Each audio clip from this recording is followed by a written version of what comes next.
Hello. Oh. Well, this thing's on. Hi.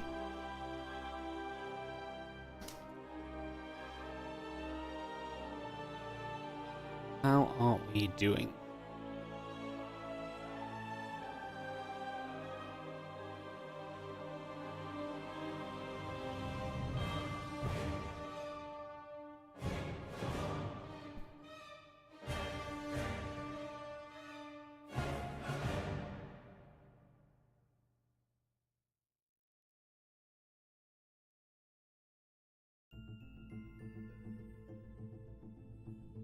Hello, everybody. Welcome to day 2 of the UTHERMAL 2v2 event. Hopefully everyone is feeling good. Doing rather well. I'm excited for some StarCrafting.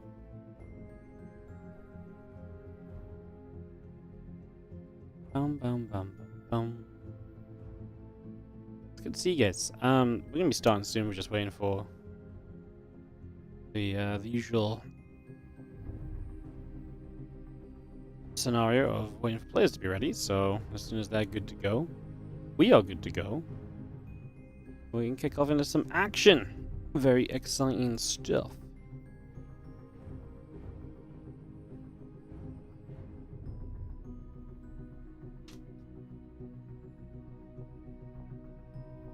Very exciting stuff indeed. Yeah, so we're going to kick this off and get the day rolling. And get ready to talk StarCraft. Obviously, it's 2v2. We're going to be kind of laid back, but we had some fun games yesterday. I imagine we're going to get some fun ones today. And hopefully that sounds good to you guys as well. How is everyone doing? What's everyone up to? Today's it's Saturday. It's the weekend. Yes, the weekend. Hello. Ooh, anyone having a fun weekend? Everybody? Amazing. That's what you love to hear. That's what you love to hear. No one replied yet, but I'm just gonna presume, you know. I'm just gonna presume.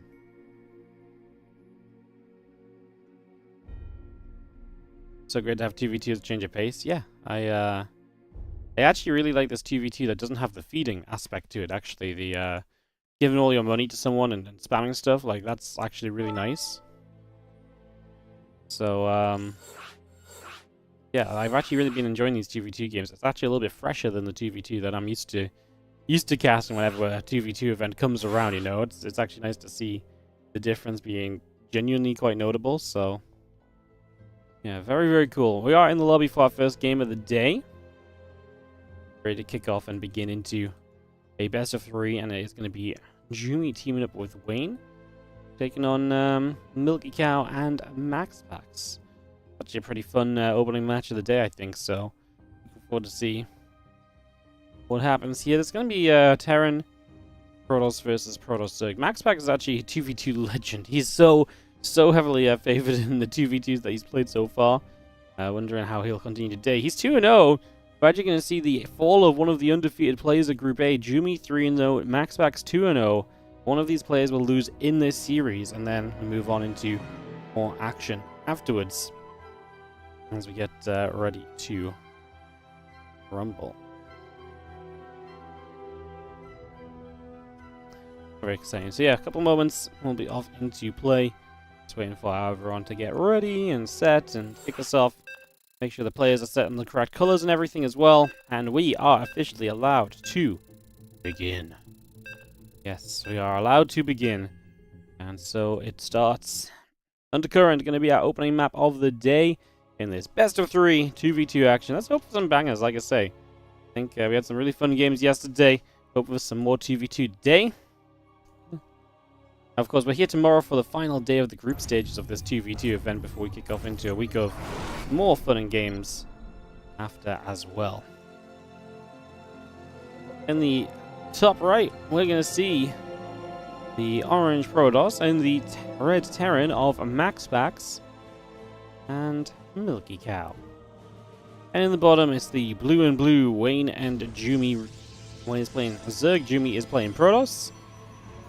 And we'll see what their plan is going to be. We'll see if anyone wants to get particularly cheesy, see if everyone just wants to try and play some macro kind of stuff, see what the vibe is on both sides here soon, as we see some pings about walls and other communications that are required in the early stages right now coming through. Just gonna get that barracks down. Refinery on the way, hatchery building up, add a probe onto that as well. Refinery continues to come through too, so just again a little bit of everything on the way right now as we get settled in for this game number 1. Not actually anything overly crazy in the first few moments, which is fine, but obviously you can always expect in 2v2 sometimes things do get a little crazy in the super early stages, right? So there's always that possibility, there's always that chance that something along those lines comes about. The hatch gas and pool all building, Nexus coming up, again just a few pings coming down. But yeah, everyone is expanding, apart from Milky Cow just yet, but if you're looking at it in terms of a regular Terran expansion, it's not actually time to expand just yet, so he's going to be the latest to expand, but not necessarily out of pure kind of aggression. He is going to go for factory, but it's also not super uncommon to go factory then expand as a Terran player, so it's still possible, and he is only mining with 3 workers in gas, so it does look as though we're going to get, realistically, realistically going to be seeing the expansion coming in soon enough from him if I had to make a guess. Does they have some time to talk strategy before the game? Yeah, I mean, they have a few minutes. I mean, this game especially, right? They've been able to maybe message each other beforehand.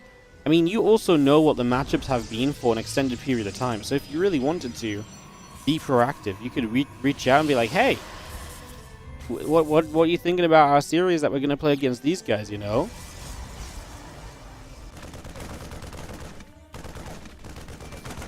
So yeah, definitely interesting. Marine just going to nab the Overlord for a couple of moments. The Adept moving out. Hopefully going to get to the high ground. And it's just going to see our couple Lings coming through. Centering the Stalker coming up. I'm just going to be having the Adept continue to play the Shades out over to the bottom left-hand side. It's just a little bit of info being gathered. Third hatchery coming down right there. The Queen going to fire as well. Get a few more shots off. As you see, another Adept and Shaded again. So again, some back and forth for the moment. Obviously, threatening some damage. Adept will stay on the low ground here. Kill that Ling and you're going to be able to walk away. So, keeping the Adept alive, realizing there's not much opportunity to be gained. You'd rather have the Adept alive than let it go down for not really any further gain, right? So, it's going to be the case right there.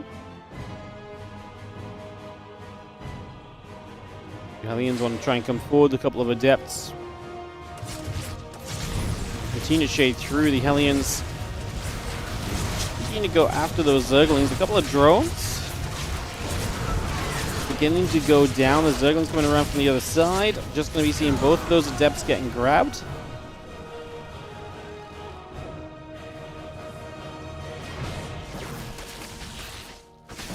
Then goes down again. The unit's just going to get there. That is a pick off. A few drones now. Transfer out to this gold location. So that gold mineral line going to get mining. As we have got the and Twilight Council, gateways, probes, Oracle. A little bit of everything coming in for the moment. Very nice as our Oracle pops out. The Viking pulls back over to the right-hand side.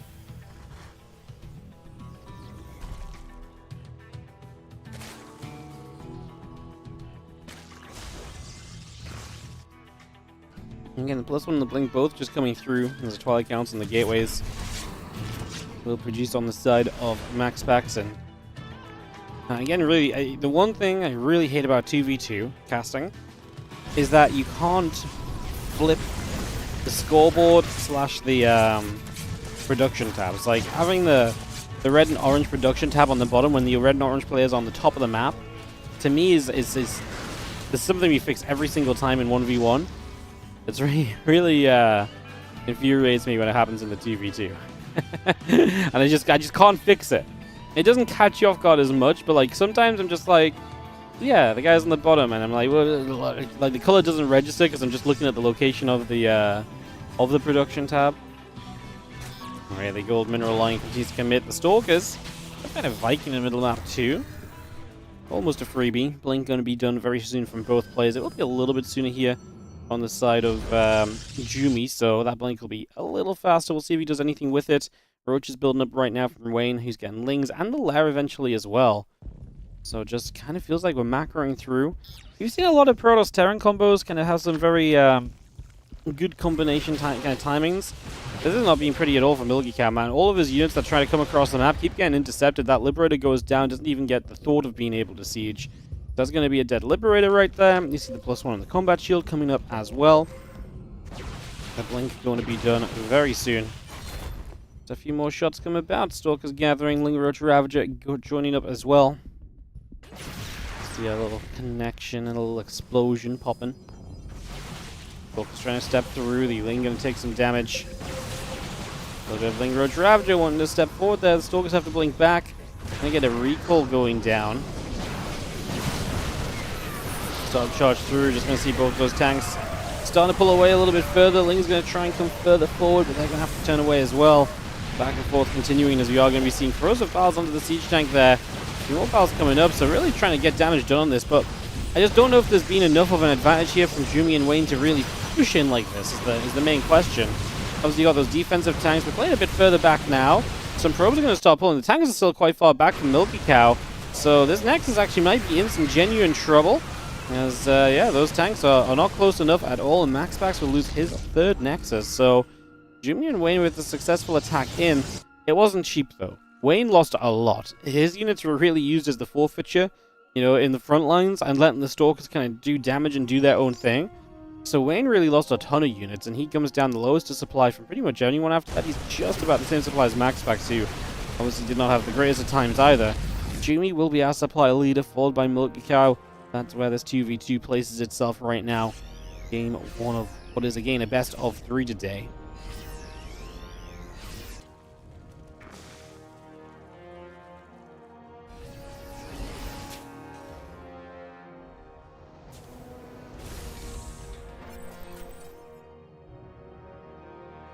Stalkers. Just going to keep moving about. Just going to be having the couple of mules join up as well. A few Marines gathering together. Also just trying to take extra bases here from the Terran Protoss side. We actually do have Jumi who's lingering around. And if we can find some opportunity, blinks in for a medevac. That's a crazy blink, no? Blinks into what is a bunch of Marines. Tank's not too far off. That felt like an absolutely ridiculous blink, as we do, in the end, get out there without losing too much. That was a little hectic, though. We are going to see Wayne starting to attack further forward into the infestation pit.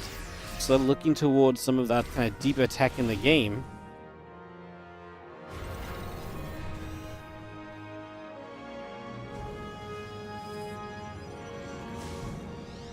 Storm coming up, +2 attack on the way. High Templar building as well.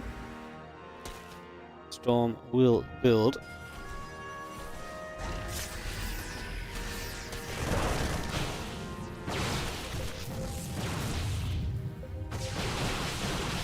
Continue to come through. Wobbling forward, couple of Stalkers going down. The Liberators coming up as well. We see Siege Tank Marines still producing through the units. Continue to be cranked on out right now as the other units continue to come around. The Roach Ravager to get into the center, going after a few Marines. Medevacs load up, and they're going to peel away immediately. It's just going to pull back out of there out a second glance.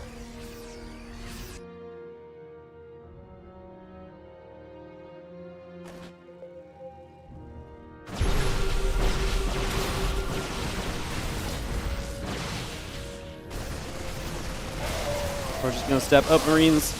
Going to be in some trouble. Just going to have to load into that medevac and play the retreating game. You have the Storm coming through that's about to finish up as well. So get that Storm finished. The Lings will get in. The Marines will take damage. And the pushback is going to be very real. Those medevacs have to turn away from there. Not really able to do much else. Still got more Zealot Stalker gathering up together. Marines and tanks continue to push through.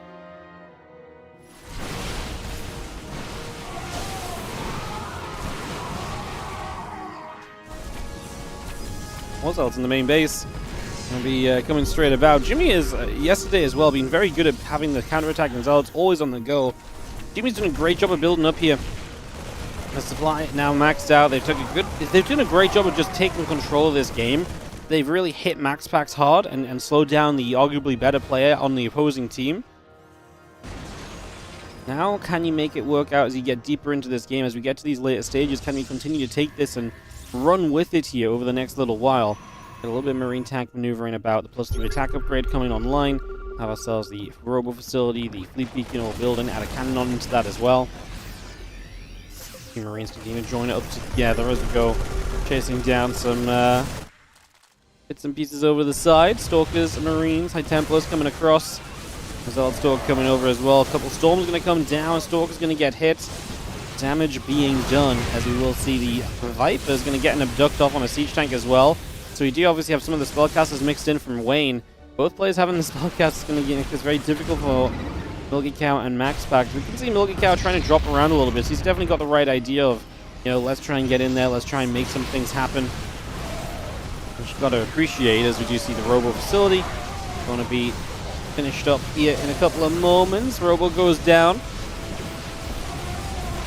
Stalkers continue to come about. Just going to be seeing the single cell still chasing forward for the moment. Mothership on the way in, +3 attack upgrade coming through. Probes and the rest, cannons as well, continue to come about as those lurkers are going to burrow. They're going to siege onto that mineral line. Probes in trouble. And yeah, this is nice from Wayne showing up and hitting once again MaxPax. MaxPax is busy on the right-hand side, losing the fight to Jumi, who is jumping on that army. Finally, Milky Cow shows up to help. How much help can he really be? He's way too late to the fight. Don't get me wrong, Jumi's going to be losing a lot of supply, but then Wayne's supply is going to go completely uncontested. They're so busy over on the right. The Lurker Roach Hydra Force on the left side is absolutely shredding. It's a base going down. MaxPax reduced to 3 bases once again in this game, and just again going to be held back from his full potential. As we do have... well, yeah, GG's going to get called, and I think fairly rightfully so. We obviously had these guys kind of getting bullied for a hot second there. GG in our first map of the day. It's going to go the way of the underdogs. Do you want to call them the underdogs? I don't know if they necessarily are the underdogs. I don't know, you know, if any matchup is particularly an underdog in this scenario. But I actually thought anyone with MaxPax is going to be a real good contender, so very interesting. Meanwhile, UTHERMAL, I believe, and GG Machine are up 1 against Trigger and Skillers, who are playing double Protoss over on the Steadfast stream if you want to catch that. Very, very exciting. As we'll get back into this next match here in a moment, it is going to be Rohana. Rohana. So Ohana with an R. You know what that means? It means we're a family. Yeah, we're so stupid, aren't we? Crazy. They got rolled over. They did a little bit, right? Like, Jumi Wayne looked freaking strong. They came out and they were just like, bam, bam, bam. I'm going to do this, I'm going to do that. And they took it down.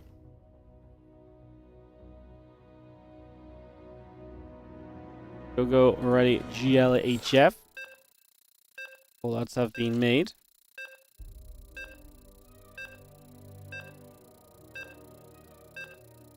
We step into game number 2 of this best of 3. Rohana coming up.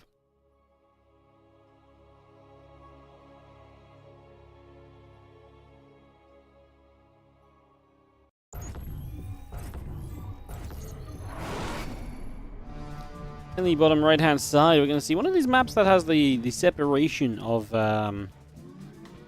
main bases. So the main bases are separate here, so you don't see these maps a lot. A lot of people just want to kind of avoid potentially playing on these because they are some of the more dangerous maps. So it's going to be Naktamar, aka Milky Cow, and MaxPax in the bottom right corner, playing the Terran Protoss against the Zerg Protoss of Wayne and Jumi in the upper left-hand side of Rohana. See what we get. Let's see what happens. Jump on that beautiful indie obs cam. And away we can go.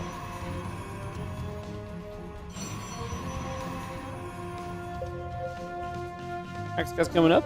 And gate gas on the way. Let's get ourselves settled in. We have a little ping coming about for a few moments.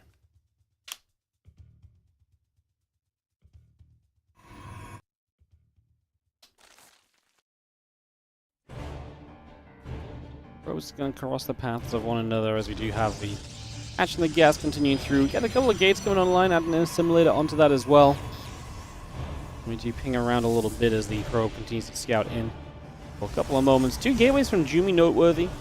Obviously, this is not a world where you have to take 2 gates, so this does feel very aggressive right from the get-go.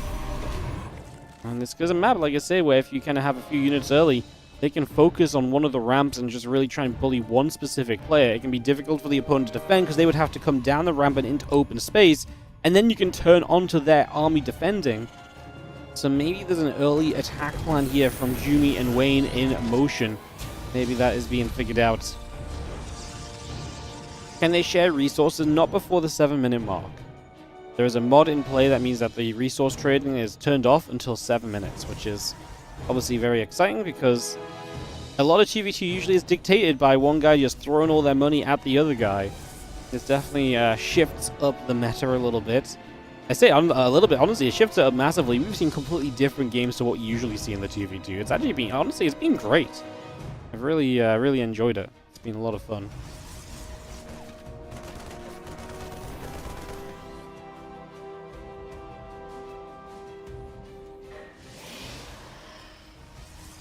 You can see the Adept going to shade out onto the map. Stargate building here from MaxPax. 2 Stalkers and a lot of Lings. I guess we get the idea of what's going on here, as we are going to be seeing aggression building up. The extra gateway coming down proxied.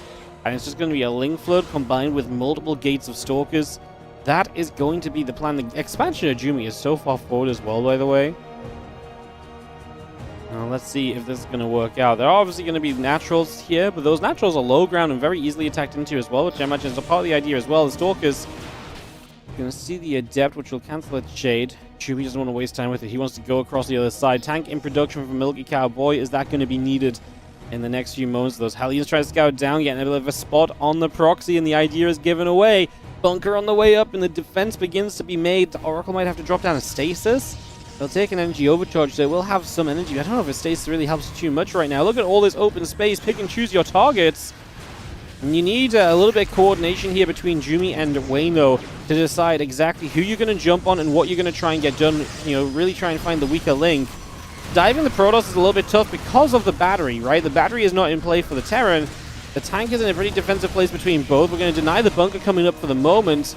The Lings are just looking for a good place to jump, and they are going to go up the ramp toward the main base of MaxPax, and that might just be the opportunity. If you can get into this main base, then that is huge. The pylon goes down. That's still a wall off, though. We're going to see the Marines stepping further out, gives the Stalkers a better chance to kind of come through. And now the Lings are going to dive forward. They're going to go for the siege tanks. Wayne going to try and make the play. Tank number 1 is surrounded and will go down. Most of the Lings have dropped, though. Reinforcements arriving. The Stalkers obviously have to stay very careful. They are the answer to the Void Ray that's in the sky at the moment. As new batteries are coming online, MaxPax with his typical PvP defense mode. Batteries and a Void Ray. We've seen this one many a time in 1v1, and now it's here in the 2v2. The Mule drops down to try and save this siege tank, and it is not going to be enough. The tank going down means that we have not got much defense remaining, and we are going to see the Stalkers and the Lings, they keep on coming. However, the Void Ray count is growing.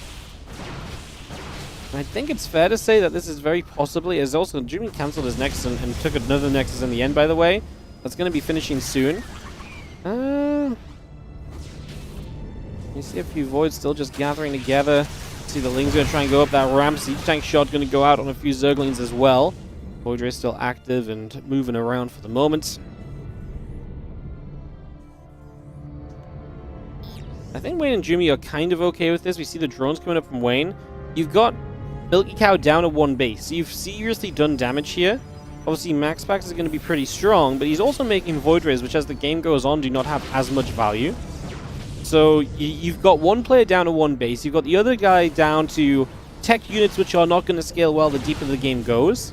So I don't think you mind kind of looking towards a follow-up right now, and I don't think we can keep fighting either. The Stalker count's going to struggle against this many Void Rays. The Lings are going to be less and less effective as more units come up in general here. I think it's fine to stick around and kind of pressure. I think the reality is that the time is done. You know, this attack has had its time. It's time to back it up now and just go into our follow-up, which is going to be Blink on the way. And from Wayne, currently just drones. Obviously, he's a long way out seeing any tech at all. Get some extra drones, maybe start mining some gas again. You could look towards Len or Roach Roaring and kind of play from there. Twilight Council starts from MaxPax, so he will be looking for Blink of his own, most likely. Don't imagine he wants to play into the charge in this scenario. Charge can be nice sometimes, but I don't think it's got much of a role to play in this one, to be honest.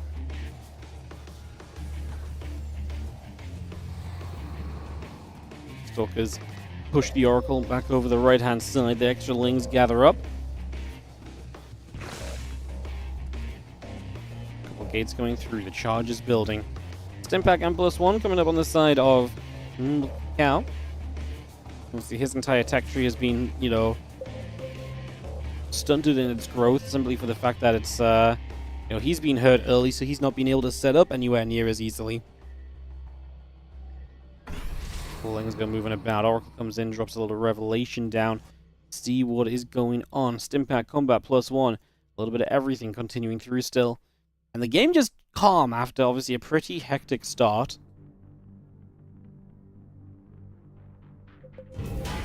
Wondering how aggressive we get as Wayne and Jumi on like another wave. Like, do we go with Blink and Roaches, or do we just continue to kind of tech up and macro up in this scenario? Wayne is expanding all over the place. Hatch into that bottom left-hand side. Jumi taking an expansion on the far left as well. Obviously, they're going to start really outmassing that. I don't think they need a push because I think they're just outmassing their opponents. Given a bit of time, the extra bases and so on are going to come into play. Maybe the pressure is more on Milky Cow and MaxPax to potentially try and go for like a big shove off the two bases that they both have and just trying to end it on the two base. I think that might be my favorite kind of way of going about this from here on out. You're going to have charge, you're going to have a very powerful Terran army, and maybe you can just hit this time where you're at your utmost strength. The Zerg army is not really that good against all of that. And then, you know, you're putting a lot of the focus on Jumi and being able to defend it. So, I don't hate that idea. I actually think that might be a kind of a cool way to potentially go about this, as I think that's what they're planning. The SCVs are pulling. Here we go. The two base is real. And the armies move out. No lair, by the way, from Wayne, so it's just units from him. Jumi. Oh my goodness, we're going to fight straight away. Jumi's units are nowhere to be seen. His Stalkers are way out of position. Well, we're going to have to be very careful. They're going to have to give up that low ground. There's no way they can defend this. Oh, Stalkers from the back do get rid of another tank. Okay, Milky Cow losing some of his tank line, but, I mean, that was like 30 supply disappearing for Wayne instantly. But that's kind of what we expect. Like, this Zerg army is not very good in this scenario. It's Ling, Roach, Ravager against techie units from the other side. Can the Blink Stalkers find enough efficiency with the Ling Roach kind of throwing itself to kind of buy time? I'm not too sure, but those Marines keep stimming. Milky Cow is running them to the ground. I mean, they're going to kill themselves at this rate. MaxPax overwhelming into the naturals of the Protoss and Zerg, Jumi and Wayne, who are, I think, in trouble. At the end of the day, this Protoss army is not getting cleaned up anytime soon, it would seem. And let's see, I mean, you can just see Milky Cow is just holding Jumi off well enough, buying enough time that MaxPax is doing serious damage. And it's not over, but it's definitely not been looking great. Let's see, I mean, again, if we could just get rid of those Marines and focus on these other units. We're actually going to get rid of the Prison, which is really nice. We do have Charge and Zealots from Jumi, which can get involved as well. These Zealots really need to just get on top of those Marines, no? If they could get rid of those Marines, that would be so great, and they would also just keep, you know, get rid of some of the real DPS that this army has. Jumi is struggling for numbers, and that's not good because the numbers for the command of Wayne just, again, are not that effective. Ling Roach Ravager is not really doing that much for you in this moment in time.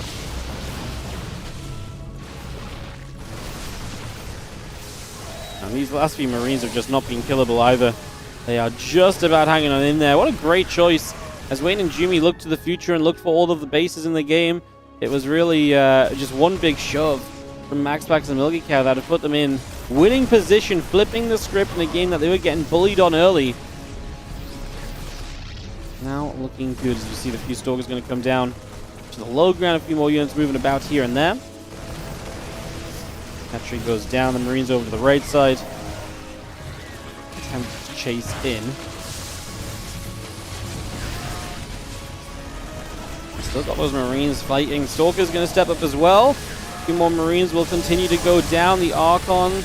And there's just always something that's doing so much. And it's those if those Marines were just killable on such low HP, I actually think there could have been a defense. But man, they were just so low for so long.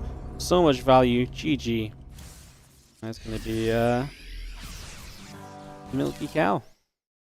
And MaxPax getting it to 1-1 in this scoreline. So 1-1. Heading into game number 3. UTHERMAL and GG Machine got the win over Skillers and Trigger, by the way.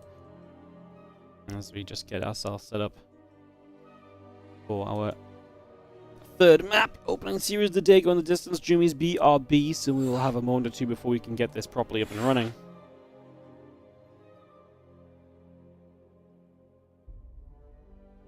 Has the Bane when you need one? I mean, even if you had a Bane, I don't think the slow Banes were ever going to connect. So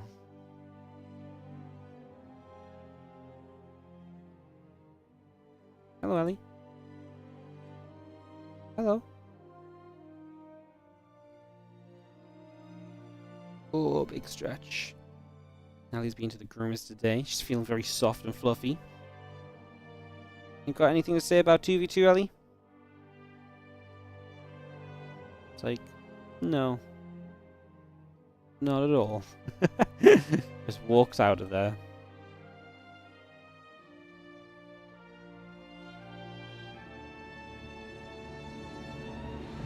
Ah, cool game. Like I say, really felt like Jimmy and Wayne did a lot early, but they never found the follow-up that they needed, I guess, to finish the game off or close it out. Yeah, ready for game 3. I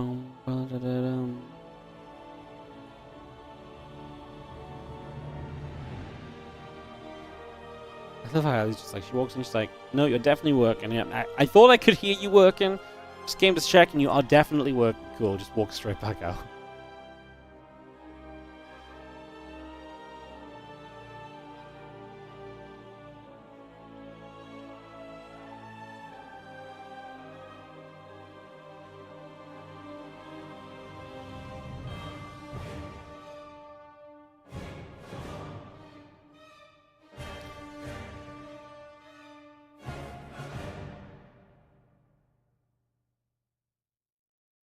Map is going to be Reclamation. Oh, hello. You brought your new toy. Do you want to show everyone your new toy? Or are you going to walk out if I get the camera out? Come on. No, you don't want to show it. Go on. You want to show everyone your new toy, I can tell. Ellie has,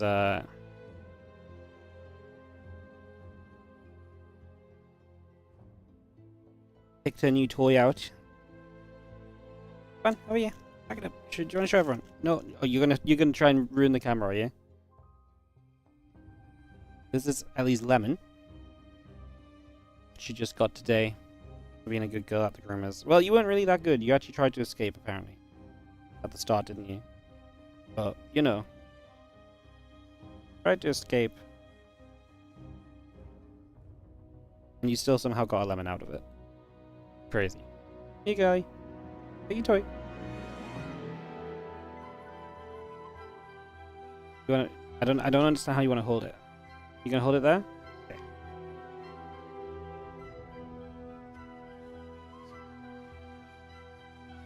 Just want to share it, yeah. She's like, look, I've got my toy. I'm like, great. She's like, yeah, that's all I wanted you to know, that I've got it. Why does it say best of 1 below the score if it's best of 3? Probably because I forgot to set it to best of 3 when the game started. Because it's not in the usual place, I don't look at it when I set the score at the start, so... yeah. Sometimes I'm a little... I don't say forgetful, it's just not somewhere I look at, I don't look down there. Whereas I actually look in that sort of direction all the time when we're in a 1v1, on the 1v1 layout. Ready, GLHF. Getting cold.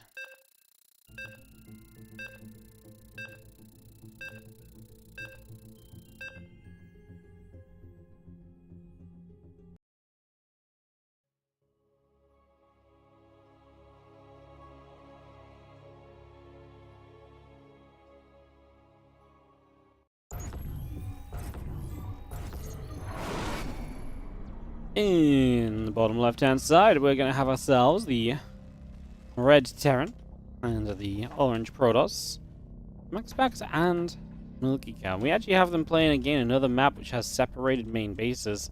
This time the natural is easier to defend though, so I wonder if we'll see anything similar from Jimmy and Wayne. I mean, like I say, it started well, but obviously the 2-base push was a big problem for them in the end. So we'll see. Maybe what they plan. Wayne, the blue Zerg, Jimmy, the blue Protoss. What's up, 6-4? Thank you so much for the Prime sub. Appreciate it. Thank you for supporting the channel and the StarCraft. Thank you so very much. Extra observers in the lobby. Have to actually go into the clicking mode to find Indy. Unbelievable. dumb maps. Why are they not getting rid of them? Maybe they both have an idea of what to do on this map. I mean, based on what we saw last game, you could argue MaxPax and Milky Cow almost want to be attacked. They're like, hey, go on, attack us, and then we'll, we'll go from there. Yeah, I'm not sure. To me, these are like some of the worst maps to play, or the more difficult maps to play. But clearly, these guys want them. Clearly, these guys are okay with playing them. So.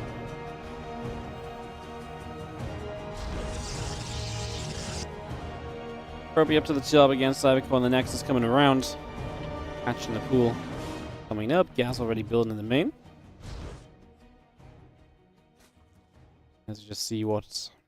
It doesn't really feel like anything crazy is going on this time. It's going to be a little bit more standard in terms of the expansion and everything. So I think, yeah, everything looking a little bit more regulated just to start this one off. You see that assimilator coming through, see extra gas coming online. Access Cybercore coming into play.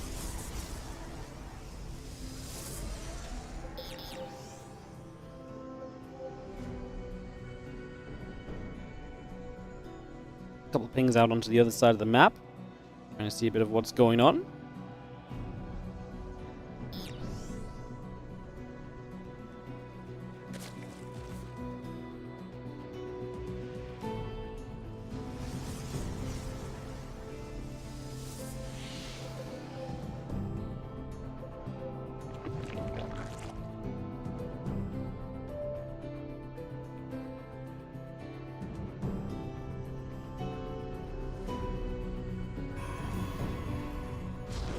Probe on the move.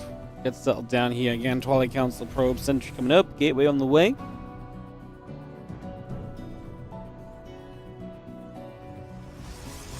Two Stargates producing from MaxPax. So he's going to play double Stargate early, which is kind of a little bit wild, to be honest.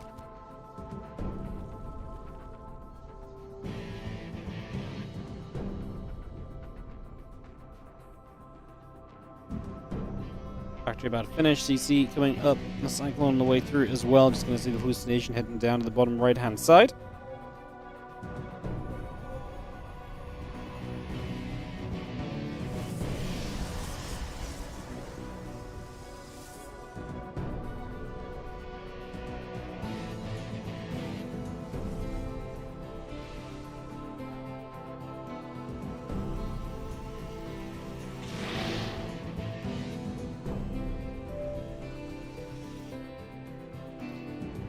Coming up from Milky Cow as well. Very big change of pace.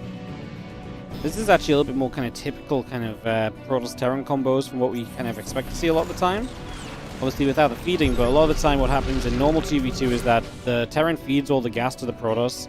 They build Mass Phoenix, the Terran build Hellions, and then you play mech eventually as the Terran player when you get the chance to start building into a little bit more things yourself. So it's a very interesting kind of idea that we're still seeing something similar. As obviously MaxPax is just going to purely build Phoenix, and we're going to see the mech as the ground occupancy from Milky Cow, trying to get this game into fun state. And already some pressure coming through quite nicely. You see the Dark Shrine coming up from Jumi. He's been pretty good with the DTs throughout this event. It's great to see if they could maybe make something happen with them again, but right now they're in really just heavy trouble. That said, we actually do manage to push these Phoenix back, and the Hellions getting chased away. The siege tank here is actually not that much of an issue. The Stalker should be able to jump on it. Just take some time to get rid of it, but this is going to be a defense for the moment. I was surprised how aggressive Milky Cow and MaxPax were being here. Surprised that they come so aggressively across the map like this. Now, obviously with the Phoenix, I kind of get it, but when you're playing mech, like, bringing a single tank across the map to try to solidify that position, and I guess it can be very scary. Just Jumi breaks out of it very comfortably for the, top left team. Wayne's supply is hurt, and he lost a little bit ahead of this, and that Phoenix count continues to grow. The DTs are very nice, because they're not just going to be DTs, they also provide potentially Archons here. Archons going to be very good against those Phoenix, something the Phoenix cannot lift up. Phoenix cannot deal with Archons at all. As we obviously also have the Mech Army, also does not really deal super well with Archons. The only downside for Archons against Mech is you've got to get them so close to be able to be effective in a fight, and so that means you are running right up into that Mech Army for a little bit. And continue to move around. Tank sets up, we get ready to go.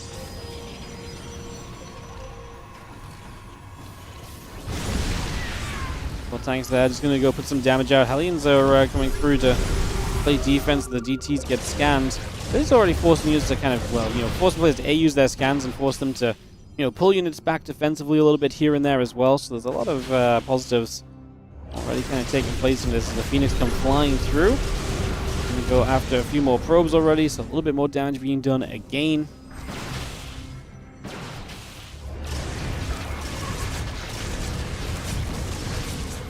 Let's just continue through again. And straight out over that right-hand side. A couple of Queens are going to be there. Continue to push those Phoenix out. Stalkers blink to the low ground. Some Hellions will begin to drop almost immediately. So damage being done right off the bat. Again, the Phoenix still building. Air weapons coming up. And we are going to see cannons and the Nectars coming as well as our Phoenix. Again, you have to pull over. And again, just having to get scans and detection available to deal with the DTs. Wow, that cannon. It was much... I mean, the DT must have been on the edge of detection range for that cannon. A little bit unlucky as the +1 air weapons coming through. The couple of Phoenix still building. Probes still coming up. Online. The Hellions fighting against a few of those Zerglings as well.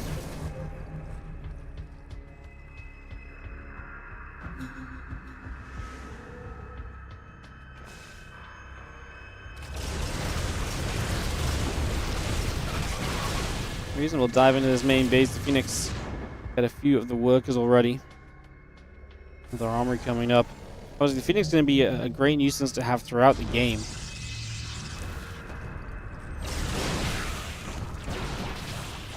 See the fleet beacon coming down now, so you can already start thinking about the future as well, which is probably not just going to be about Phoenix, but also about those other capital ships of the Protoss race, the carriers and so on, really be able to come through and take power. Should have maybe shot that last Phoenix there. Maybe they got a kill on it. I mean, the Phoenix are being extremely annoying. Picking off Stalkers, picking off probes. We'll see the Stalkers just running around silly, trying to catch them. And now, that should recall out over here. The Phoenix are going to sit between the bases and try and find a way out. There's actually a good amount of Stalkers here. They will blink underneath. There's just so much damage spread on these Phoenix as well. Like, so many of them are low, but have not taken enough damage to actually go down. So the spread of damage is genuinely an issue as well. We're going to go Mothership for the moment, and then just continue Phoenix. Oh, he actually just cancelled the Phoenix, so maybe there's another plan in play. Actually, Phoenix going to get caught a little bit here. The Stalkers get some good shots off. I really thought we'd see some Archons as well. Just like 1 or 2 Archons just spread about and just, really get some nice splash off if these Phoenix clump up in the wrong places at the wrong times. And the Phoenix just can't get rid of the Archons. So having 1 or 2 here and there, yes, they're not super mobile, but you put one above your base, and if the Phoenix want to go there, then they basically just have to accept they're taking Archon damage. He's going to start building Void Race. He's going to start building something that shoots to the ground a little bit more comfortably. His base on the left side will get taken down. The mobility of the Stalkers will show itself for a moment or two. Dives in towards these siege tanks, gets one, just going to blink away. Phoenix just cleaned up everything that Wayne was trying to do there. He's now going to try and build a bunch of Hydras, but also with Vipers.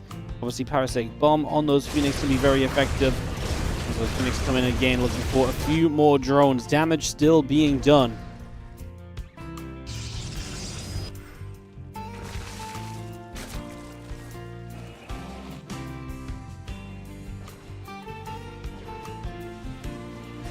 Phoenix out down to the bottom. Cyclones and Hellions showing up. Rocks will go down.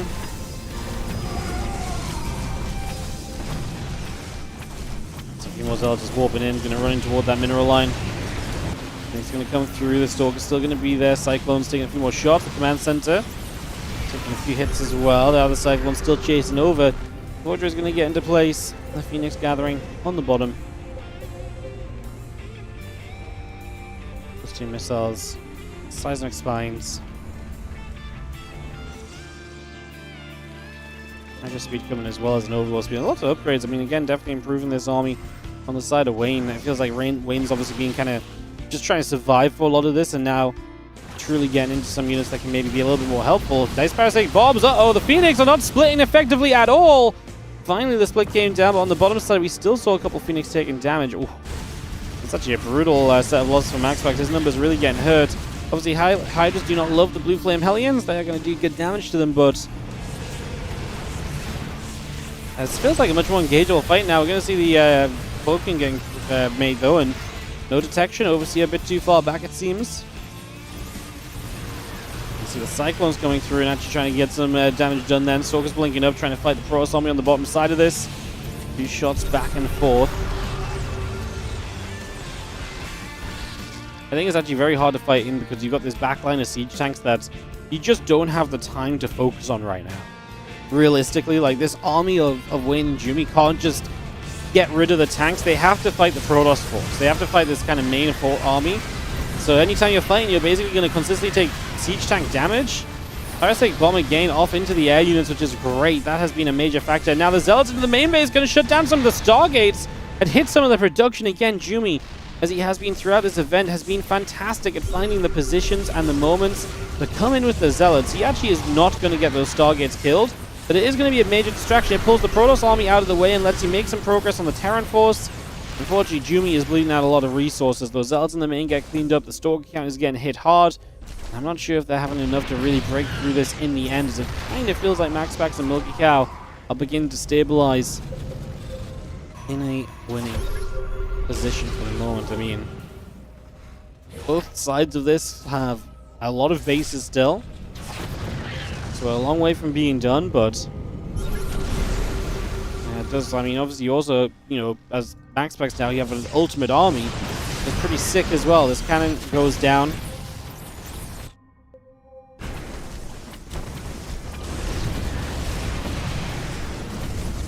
And the Parasite Bomb is good, but MaxPax is just replacing those Phoenix with better units. It's not like those Phoenix are a core part of the game anymore. Like, it's nice that you have them, but it's not, you know, they're not going to be, you know, the end of the world if you lose them, because we're replacing them with better things. Like, yeah, actually lost a fair few Cyclones there, but at the same time, the Hydra count also took a bit of a beating. Look, is trying to get involved. Storm coming up from MaxPax now as well. Just going to make his army that little bit better. Jumi is still just on the Stalkers. I mean, this is basically Ling, Hydra, Stalker, Zealot. I just don't think that's good enough anymore. There was definitely a window where this was fine because you're playing with just kind of a lot of units versus your opponent's trying to tech up. I just think that moment is kind of going at this stage. The Stalkers go down as well from those Cyclone shots. Did not blink away in time. Look at the resource loss, by the way. MaxPax has lost 9,000 compared to 13,000 of his teammate, 19 and 14,000 of his opponents. MaxPax with the pure efficiency. Obviously that makes sense. He's been maintaining Phoenix alive for a lot of this as well. It's kind of crazy to see as well, though, as the Phoenix come through, gets the damage done. The Cyclone's going to come play cleanup. Wayne just tries to dive into this Nexus. He's going to get a Nexus kill. And I guess that's pretty much all you can really ask for at this point. Get a base kill, get out. They're still trying to play this mobile army, so you're essentially still trying to just snipe bases and keep your opponents pinned down. The moment a head-to-head fight happens is when you're going to be in trouble as Wayne and Jumi. You've already seen Wayne taking a lot of losses. And again, you look at, you know, Jumi's supply is good, but then you realize he's playing against a maxed out Skytoss army. It's like, oh, well, your supply is way less effective than the maxed out supply of MaxPax. And that's the comparison you have to draw here. And that's the comparison that unfortunately does not paint the pretty picture for Wayne and Jumi, who, again, definitely sit in troublesome spots right now. More Cyclones locking on. Stalker's coming back, dealing more damage to Phoenix. And a bunch of lifts-ups into this main base. Even more units being cleaned out at the moment. A couple of Infestors. The Hydra's wandering through, heading to the bottom right-hand corner now.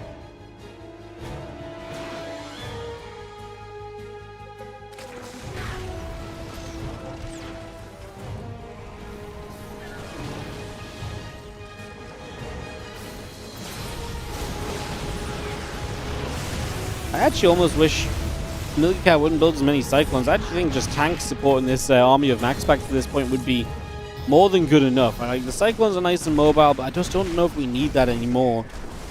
I mean, maybe they still like it. Maybe MaxPax still likes that mobility and him not having to be the mobile one. As they are going to see Stalkers trying to fight, there's just no hope. Jumi's army is at 110 supply. This is not going to be good enough at all as MaxPax shoves forward. The ultimate force has been made, and it is being used to bring down retribution for that game one loss. MaxPax will remain the only defeated player in Group A. Him and Jumi came into this series as the only undefeated players, and MaxPax is able to claw it back from a 1-0 deficit alongside Milky Cow as they push through. The Storms are devastating on those Hydras. The Carriers are not going to be stopped. The Cyclones continue to lock on and do their thing. There's still some Phoenix doing some lifting. There is just everything you want it to be here on the side of the red and orange players, who push on in We have interceptors for days as well, so I don't think we're in any trouble of this getting cleaned up. Not like we're running out of interceptors, we have to back it up for too long. I think we should just be able to keep the pressure up. There's some of those tanks in the back on the ground, that's why I was saying, more tanks please. Like, they just had to sit there and do so much. It's almost impossible to get rid of them when obviously you've got the carriers and everything in the sky protecting. And you're going to see a blinding cloud going down. Just didn't have energy for parasitic bomb, but I don't see any of that on these air units. Jimmy and Wayne was looking so good. They were up 1-0. That game 2 was looking great for them. This game 3 was actually very dominant from Mobical and MaxPax, who will take the 2-1 victory to open up day 2 of the UTHERMAL 2v2 tournament. Group A. Alright guys, we're going to be getting into, I believe our next match is UTHERMAL SERRAL versus MaxPax Jumi. Terran Zerg versus Protoss. Coming on up.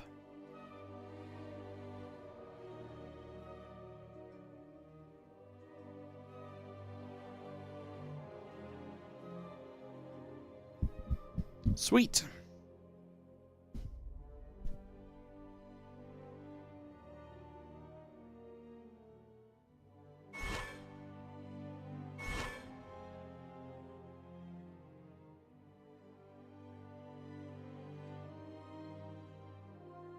Alright, some people are going to switch parties and everything. We're going to do the same, and I guess we'll take a few moments to figure this out, guys.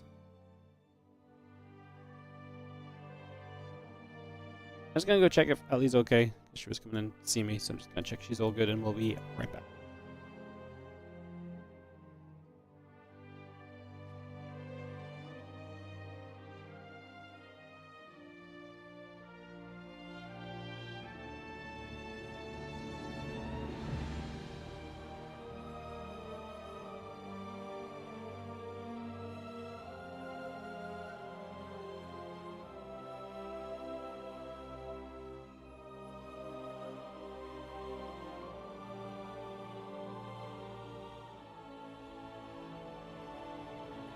Alright guys, get ready to rumble.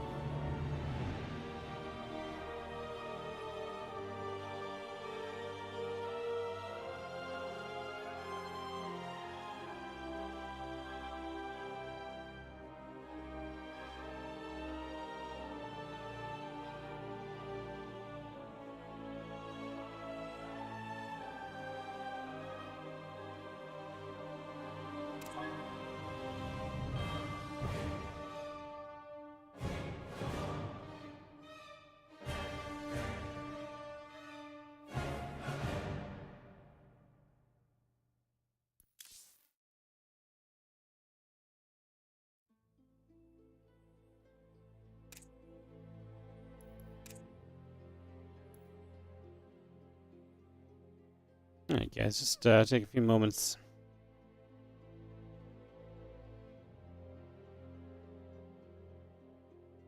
And get set to go.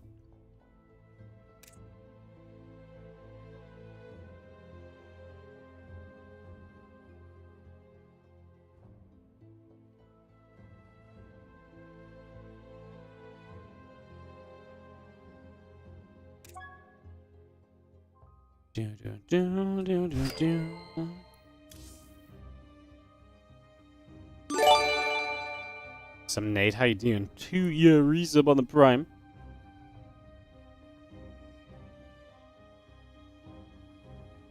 Got a full alt odds and dear God chomp EX down. Sick. Such a very nice card, man. I'm jealous. I didn't get a lot out of that set, actually. It's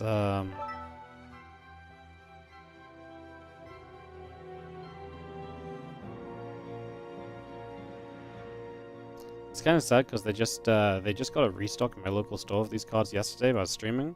Apparently they've started to just overprice the stock they get, which is really sad. So sad faces all around. Appreciate this sub, mate. Hope you're doing well as always. Good to see you.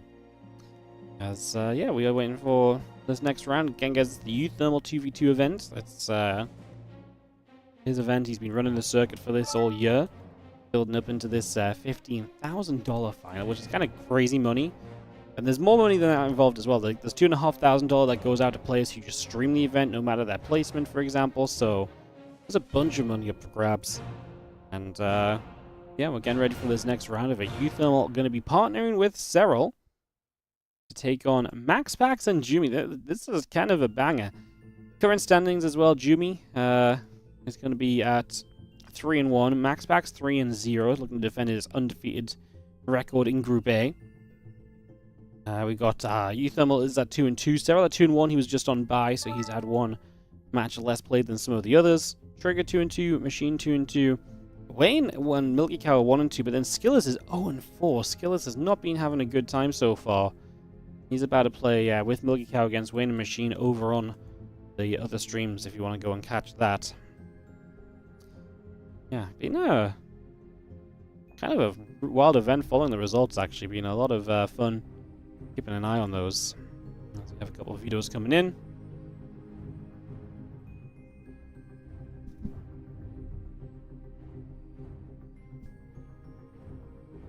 The only thing about this tournament is that the downtime between matches takes a little while, right?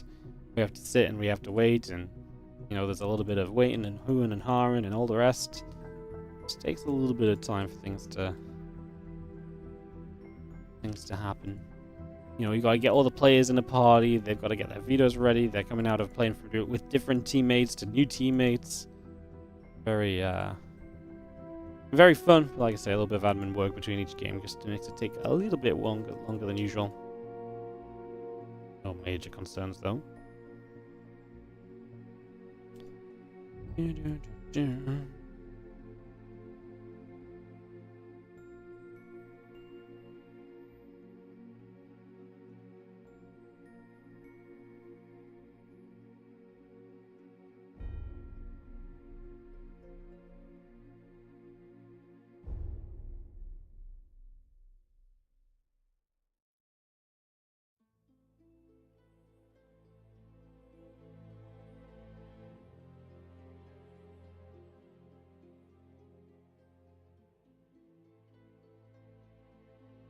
There was a single video, and that's all that's been made so far.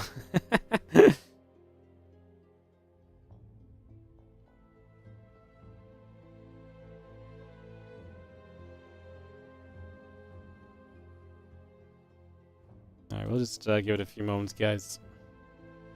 Hopefully not too long we can get into this. I'm just excited for us to get zooming. There we go, extra videos coming in. Once the videos start on both sides, it usually does move pretty quickly, so should be getting well underway with this now.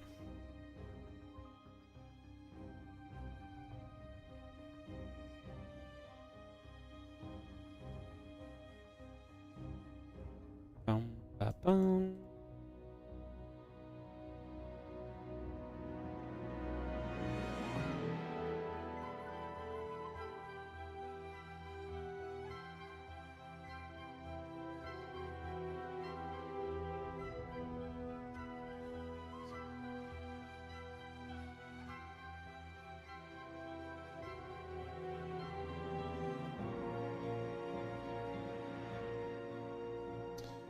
Breakwater, Yellowjack, and Rascallion are the videos so far, so just in case you know your 2v2 maps, you want to hear what's being taken out. Those are the ones that get again removed from the equation just now.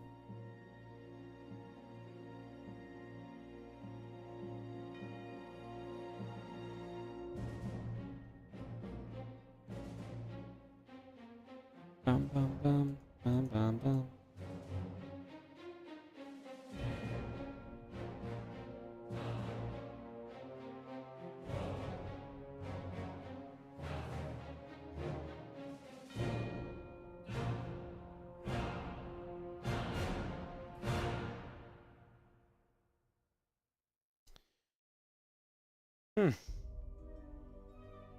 I really cursed it. I said once the videos start, they come quickly.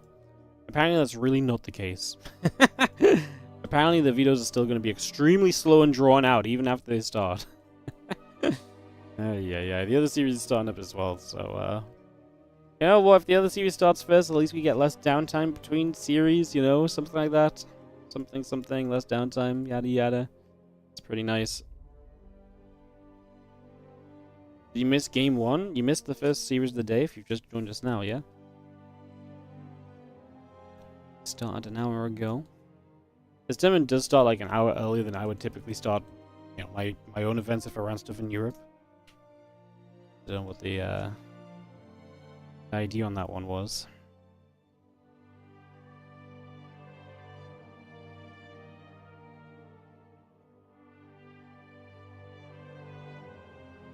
Emerald City gets vetoed. Actually kind of glad to see this map get vetoed. We saw it so much yesterday. Seeing this one get vetoed a little bit here and there. I'm kind of down for it, you know? I like it a lot. I like it a lot.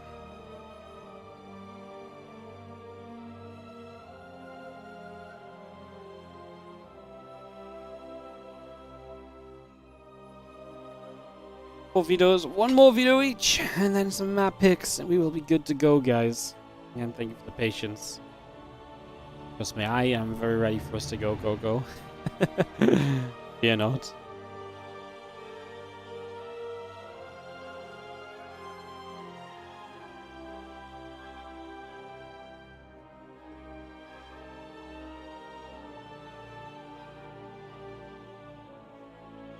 One more veto from each team. You can do it, guys. You got this. They can veto. Oh, the second series? No, we're just waiting for them to veto. They are just taking their sweet time about picking the maps they don't want to play.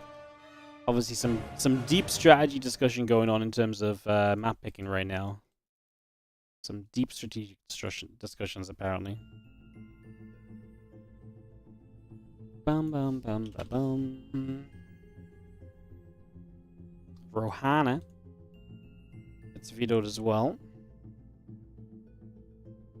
Obviously, that's going to be Terran Zerg versus Protoss. Kind of wonder what MaxPax and Jumi could go up. Kind of interesting as well, by the way. Obviously, MaxPax just beat out Jumi. Now you got to jump in the voice call. Like, hello.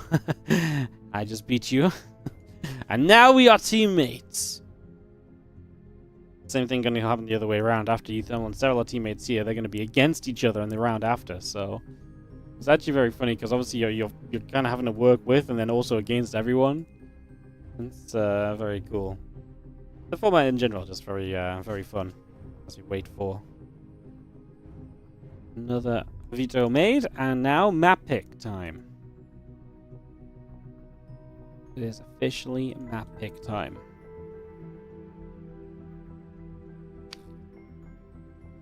Undercurrent, going to be our opening map. Beautiful.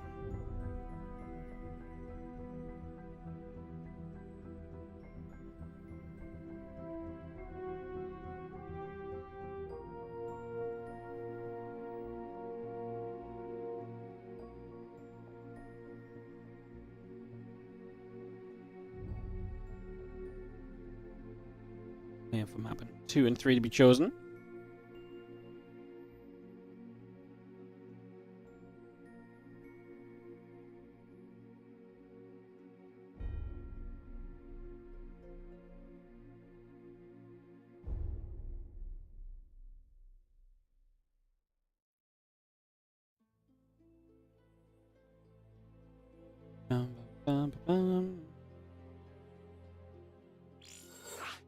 Alright, Underground getting hosted. Reclamation second and Arctic third. All matches today best of 3. Yes, everything today is best of 3. Everything in this 2v2 group stage is best of 3.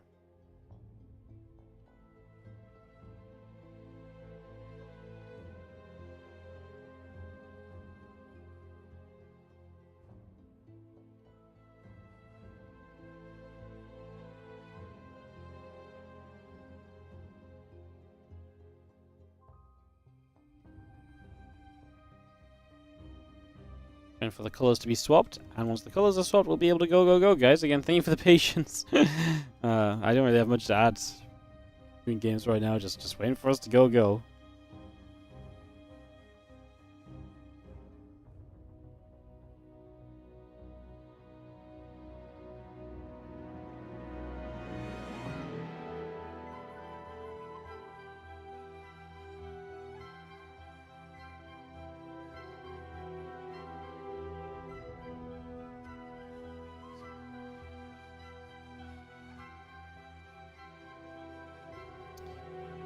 Everyone's readying up, and we're finally going to get into this, guys. So again, thank you for a little bit of patience. Took a little while, but we are going to be good to go. Finals are best of 30. I don't know anything about the playoffs. I think the playoffs are best of 5, finals best of 7 or something, but yeah, I don't know much about the playoffs. We won't be covering the playoffs, unfortunately. That'll be for the other guys to be covering. We're just here to help cover the games that we're not going to be covered otherwise. We are the B stream. It's fun being the B stream. You know, I used to always be the B stream. I'm not the B stream very often anymore, so just filling my role, you know. Be streaming it up. It is going to be MaxPax and Jumi in the orange and red in the top right corner of the map. They'll be taking on the blue and blue, Zerg and Terran, UTHERMAL, and SERRAL in the bottom left-hand corner of Undercurrent here as we get into game number 1 of this best of 3. MaxPax undefeated, Jumi hot on his tail, UTHERMAL and SERRAL kind of in the middle of the pack right now in terms of match scores, so we'll see what happens as we get this set up and moving out. Get on that indie camera and see what happens. As again, UTHERMAL and SERRAL here. Fun combo. A very fun combo. Right from the get-go. Actually, yeah, it's kind of been fun watching SERRAL play. He's been playing some fun games in this 2v2 event so far. Obviously, you take SERRAL's skill and throw it into a 2v2, and I think you're always going to have a good time. So yeah, pretty fun to see. Let's just have the hatch gas pool all coming about for the moment.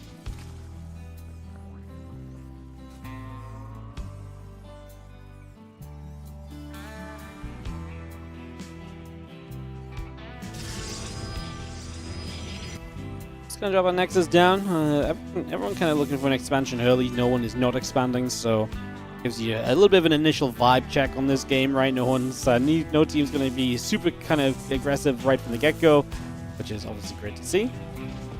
We like the longer games. I mean, the aggressive games are fun as well. I'm not trying to take away from the aggressive games, to be fair.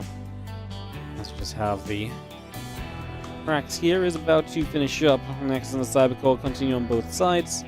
We have the orbital command off and in. CC about to finish. A little bit of everything just coming through at the moment.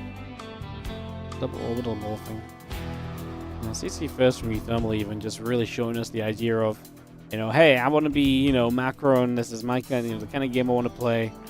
Showing us exactly what he wants to do. In those early stages. Couple lings chase the probe out of here. Pushing that away to the upper right-hand side initially.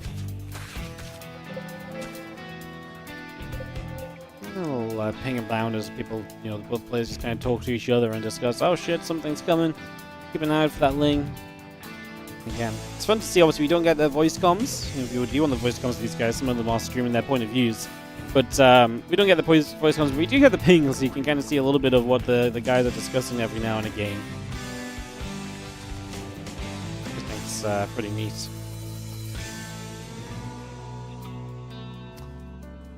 Feeling or two moving out and about.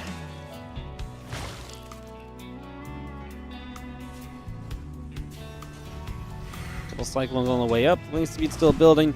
Volcade on the way. Twilight Council and Forge both building up as well, so we get a lot of that continuing through for the moment. Just gonna see the Cyclone will be able to deal with this adept. Shade's gonna go down a moment too late to save it.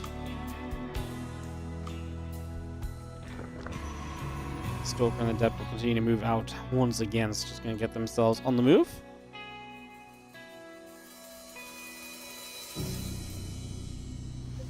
And Blinking +1 both coming up. The Gateway's coming online. A little bit of everything being brought in for a moment here as the Evolution Chamber, drones, overlords, lings will come up from SERRAL.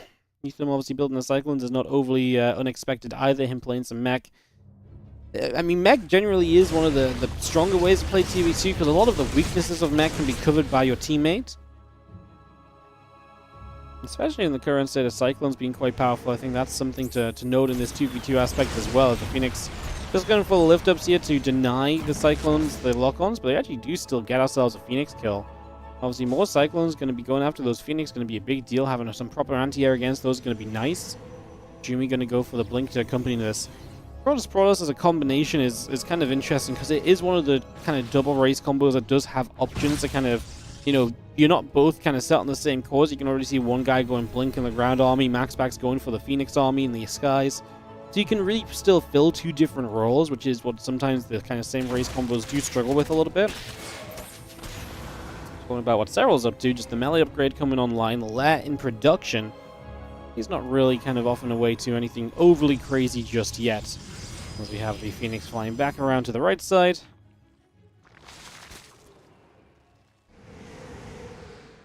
And those Cyclones continue to see what they can get up to as they just hunt about. Obviously, SERRAL's Ling is always going to be very scary. As the Phoenix get a lift off, that drone will go down. It's going to be another nice catch right off the bat. And now these Phoenix going to hit this mineral line, and a bunch more drones will begin to take some damage. The Cyclones step over as an attempted defense comes through. Going to drop a gateway on that left-hand side. Couple more Phoenix coming about. Stargate on the way. And the Phoenix are going to go after even more drones here for the moment. SCV is also in trouble.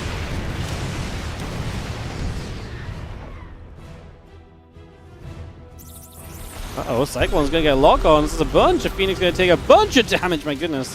They start melting right there. The Stalkers of Jimmy will do well against these feelings of SERRAL. And as the Lings get hunted down, SERRAL is just going to go into the hydrogen infestation pit. So you can kind of see where he's going. Probably some Lurkers eventually going to be a part of the plan here. As the Stalkers pull a bit further back, the Phoenix is going to be right there as well.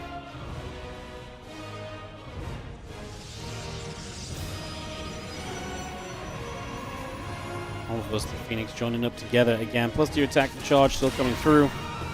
And the few Lings still getting just a little bit of extra damage done for the moment. Again, our weapons coming on the line, the Stargate's still building, we have Forge coming up as well. Just going to have ourselves the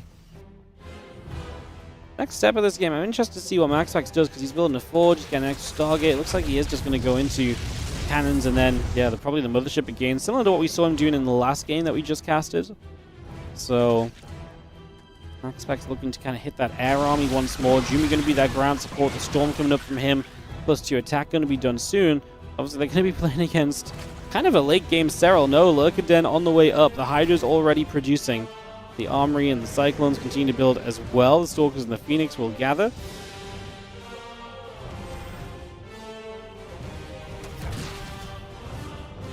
The Lings wanting to get onto the Nexus, not quite able to just yet though.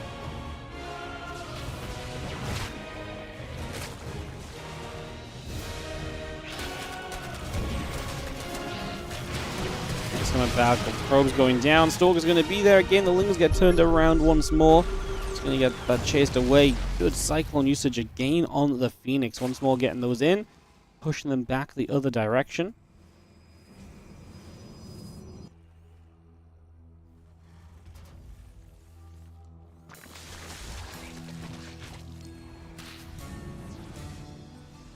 Few Lings still gathering together. Just going to be seeing the Phoenix still moving about. Storm is going to be done very soon as the armor upgrade coming up as well. So we got Storm on the way up, the Immortal coming online, these Stalkers obviously trying to get into the center. They hit a couple of Lings, but then they're going to get locked onto by Cyclones, which is not pretty for them, and they blinked in, which means we do lose 3 of the Stalkers. So nice pick off for the Cyclones right away here. As the Cyclones continue to put some work in. The Lurkers now out from SERRAL. We're going to see those being utilized as well over the next little bit. So it's actually running by Jimmy, man. Every single game we see him play, I swear down, he's so good at having the Zealots showing up at just super annoying times. This is obviously something, like, he is taking the role of being the ground Protoss a lot of the time, but, like, it's impressive. Consistently coming in with that. The Storm comes in. Ling's getting hit by that. Obviously, you've got Vipers available too, so SERRAL has the spellcasting available. Recall the Stalkers from the high ground to the low ground. Cyclones come back, deal with the Zealots. Lurker's going to hold down the fort here in the front, and I'm actually a little bit terrified. We just need to be able to deal with the carriers. If we can abduct the carriers, that would be amazing. You can abduct them in, the Cyclones can finish them off. Right now, a lot of what's on the ground is just going down. The carriers are just hiding, man. They're terrified of taking part in this fight, but you can't just hide forever. The Phoenix have gone across the map from MaxPax. I mean, you've got to use these carriers at some stage. Nexus is in some serious trouble.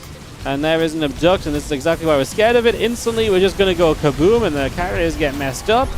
And this combination from UTHERMAL and SERRAL is absolutely kicking butt.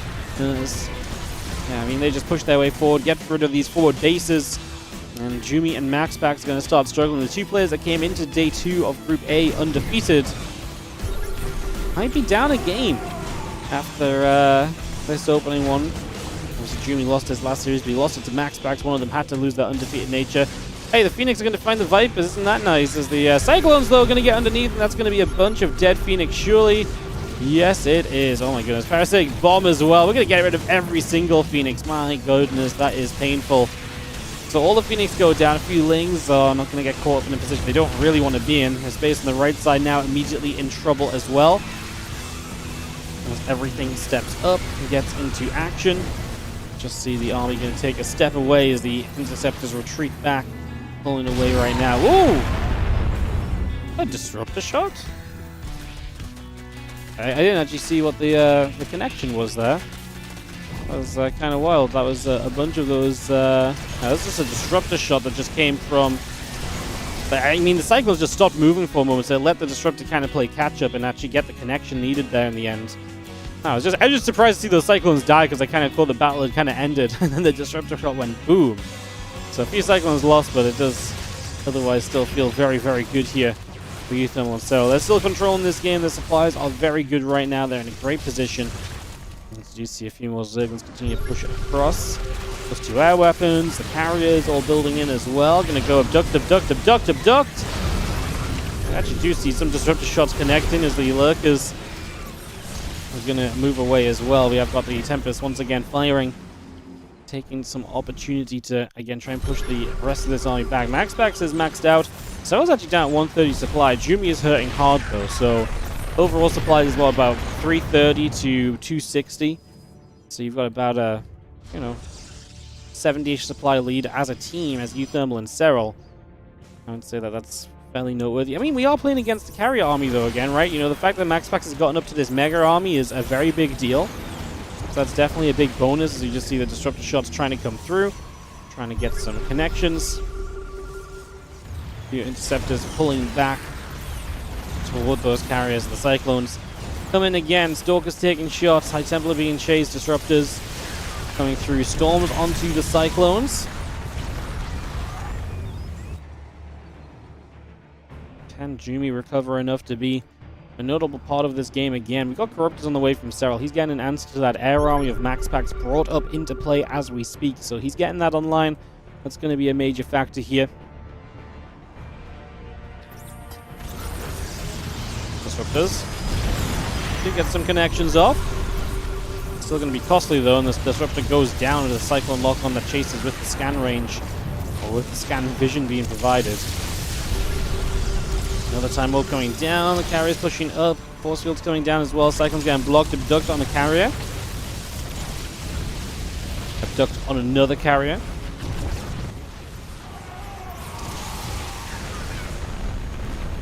Interceptors just continue to fly, as we do see a Templars and the like on the bottom side getting set up as well. Look, gonna get in position, a few probes going down.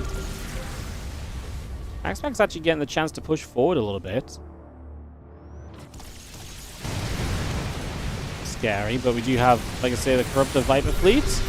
Cyclone's gonna come in from the other side. This is kind of MaxPax on his own. Jumi has a few High Templars underneath, ready to join in with some Storms. Here go the Corruptors. They're gonna dive on in. And MaxPax is going to get engaged in from both sides. UTHERMAL and SERRAL throwing everything at this army. The parasitic bombs are great. The carriers will fall. GG gets called. Jumi is right behind him. And UTHERMAL and SERRAL close out a game one that they have been dominant in for some time. And then finally getting the win there in the end.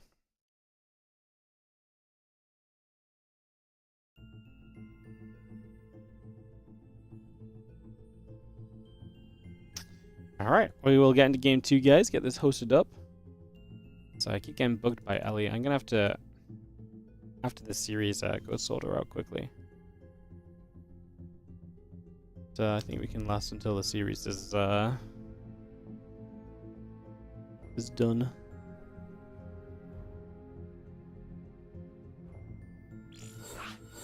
I knew how long they were going to take to view and stuff. I would have sorted her out a bit more before this series, but life. I'm not a psychic.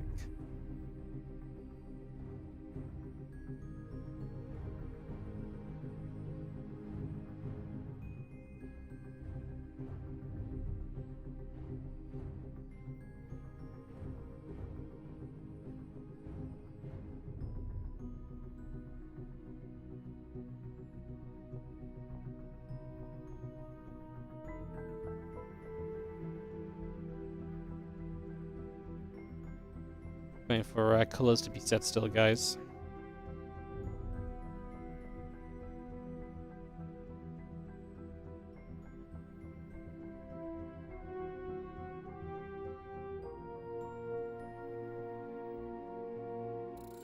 Alright, we are good. Countdown begins.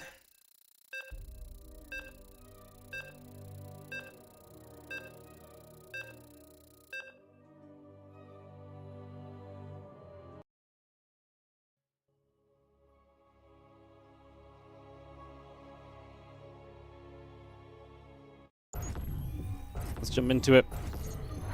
So you've got in the top left side on Reclamation, one of these maps that again has the split bases.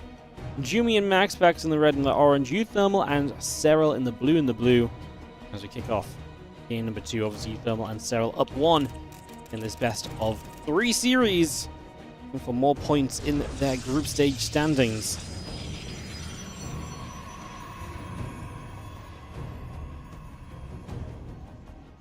Currently in the other matchup, Skillis is a game up with Milky Cow over Wayne and GG Machine. That double Zerg combo has been a weakness for sure.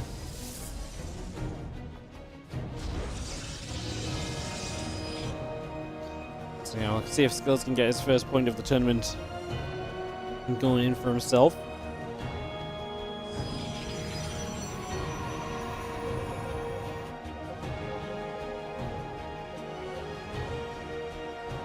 Cyclone Lurk is a scary pairing. The Cyclones in general this last game were just great for UTHERMAL pretty much throughout. Able to get a lot done, able to provide a lot of benefits. It was nice to see. Have that probe coming down towards the bottom right. A little tapping right now. Just going to tack up a little bit, see what's up, see what's taking place. So for a moment, guys, I want to say thanks for joining us so far today in the TV2 event and the coverage of it. If you are enjoying, do consider, if you're on the YouTube, liking and subscribing to the stream. Help more people find the channel. Always appreciate it. And we got a bunch of YouTube viewers again today. The YouTube viewership's popping off for this event, actually. It's been popping off a lot lately, to be honest. Thanks so much for watching on YouTube. For watching on Twitch, appreciate you guys as well. Thanks for hanging in there. And let's get back at this game number 2 now, as SERRAL and UTHERMAL lead 1-0. Double gateway from MaxPax on the back of this opening. A fast Nexus going to be the choice from him. So Nexus and Gate Core. So greedy from MaxPax. Sorry, from Jumi. Sorry, they've swapped colors. So Jumi is orange now, MaxPax red. So a little bit of a color swap. So Jumi with the Nexus Gate Core. MaxPax going to play a little bit more standard.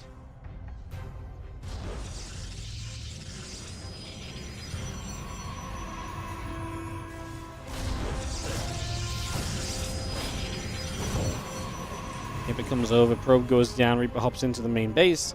Link speed, drones and queens on the way through. The Reaper going to get after a couple of probes. Deal a little bit of damage, nothing too crazy. And just going to see the Adept coming back over. That Reaper will take a few more shots. Another ping coming down as the Reaper continues to run the hell away for the moment. Hopping down to the low ground and just getting the hell out of there.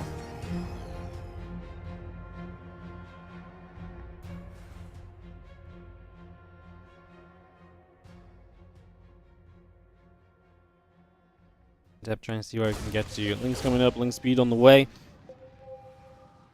Stalker Sentry still gathering together. Twilight Council building.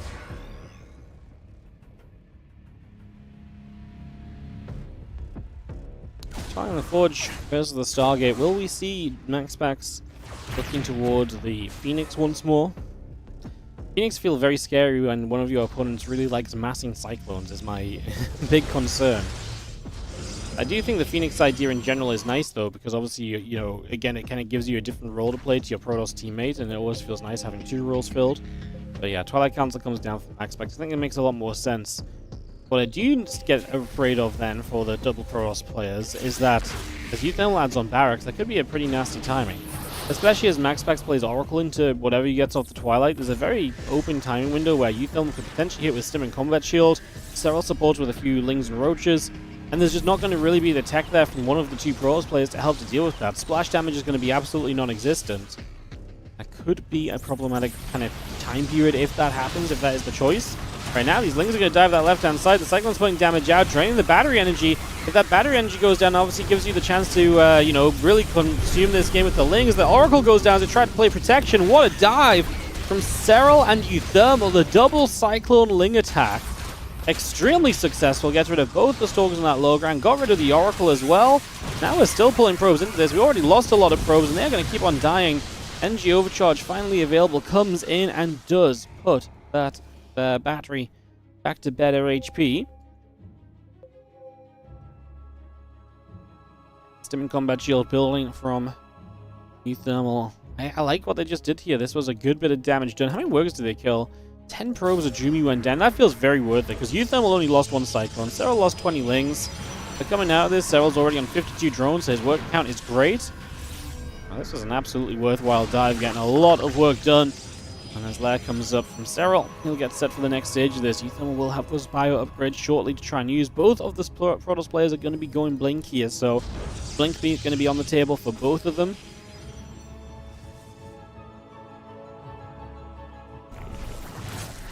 Oracle dives in, a drone goes down.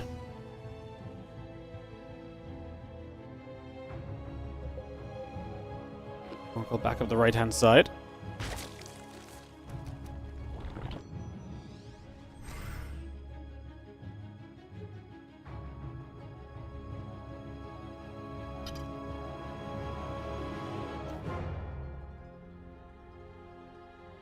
Skirmishes pack, Combat Shield, and that +1 all continuing through. The Medevac and the Marines continue to produce up. And we are going to see a few Marines going to sit here. Stalkers get turned away. An additional Ravager joins up. As both Protoss players look to kind of pressure, but just Ling Roach on the way from SERRAL as he hits +1 missiles and Roach speed.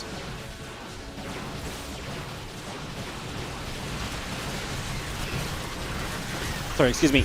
As he hits +1 missiles and Roach speed, could absolutely see him deciding to get a little bit more aggressive on the map as well. For now, they're just going to play defense, and the defense is fine as those Stalkers get trapped into the corner. So it's going to get that played out. Again, +1 attack building on the engineering bay already.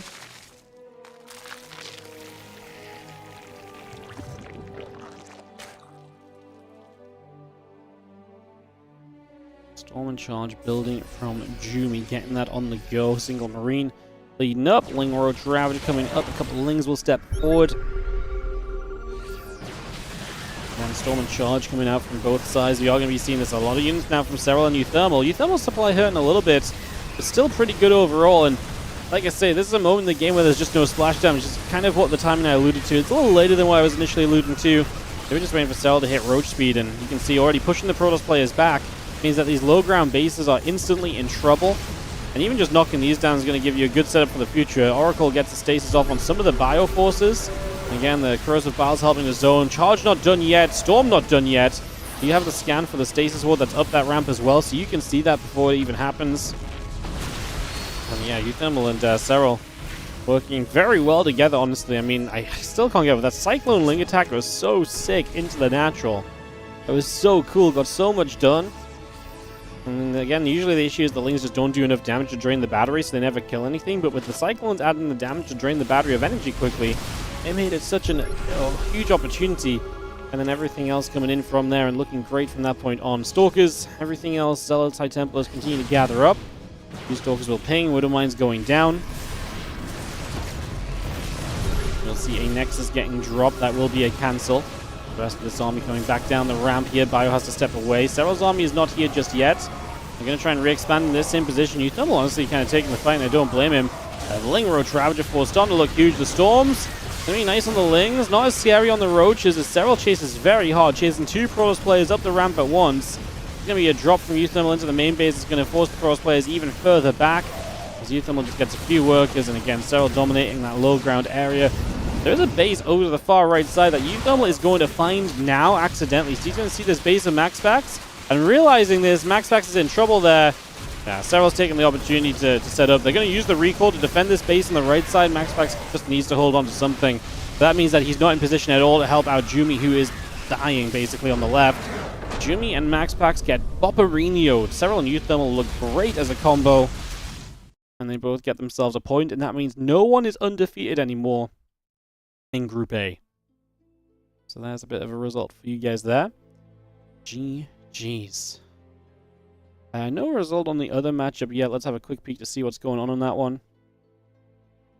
Skillless and Milky Cow are very similar supplies still with Machine and Wayne, so that's ongoing. I'm going to put you guys... So this is a Steadfast stream. I'm going to just turn on for a little bit, guys. I'm going to BRB and sort Ellie out. So I'll be back in a few minutes. Just want to make sure Ellie's okay and sorted, so I'll be back in just a few, and obviously this match is going on. We'll come back and talk. Just BRB until then. If anyone asks why I'm quiet, please take a moment just to explain I'm BRB while this game is going on a different stream, okay? BRB.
Alright, guys.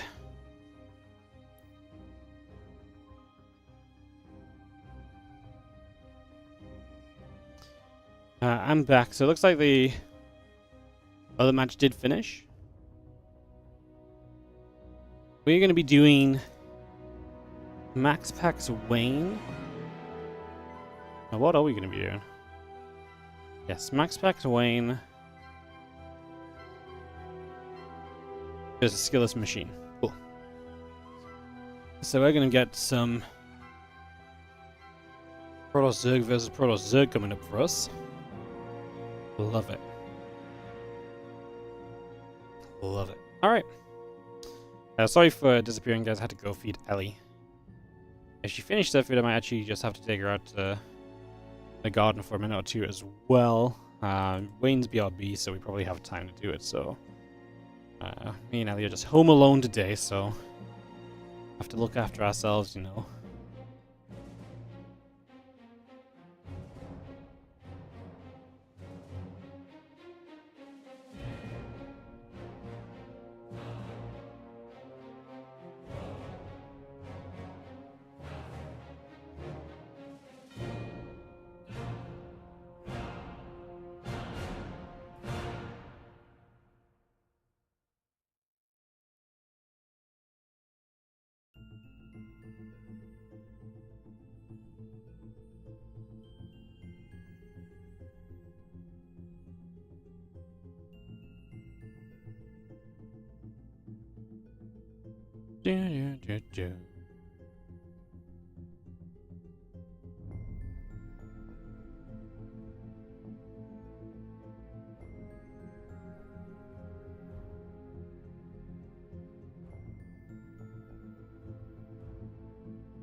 Cool.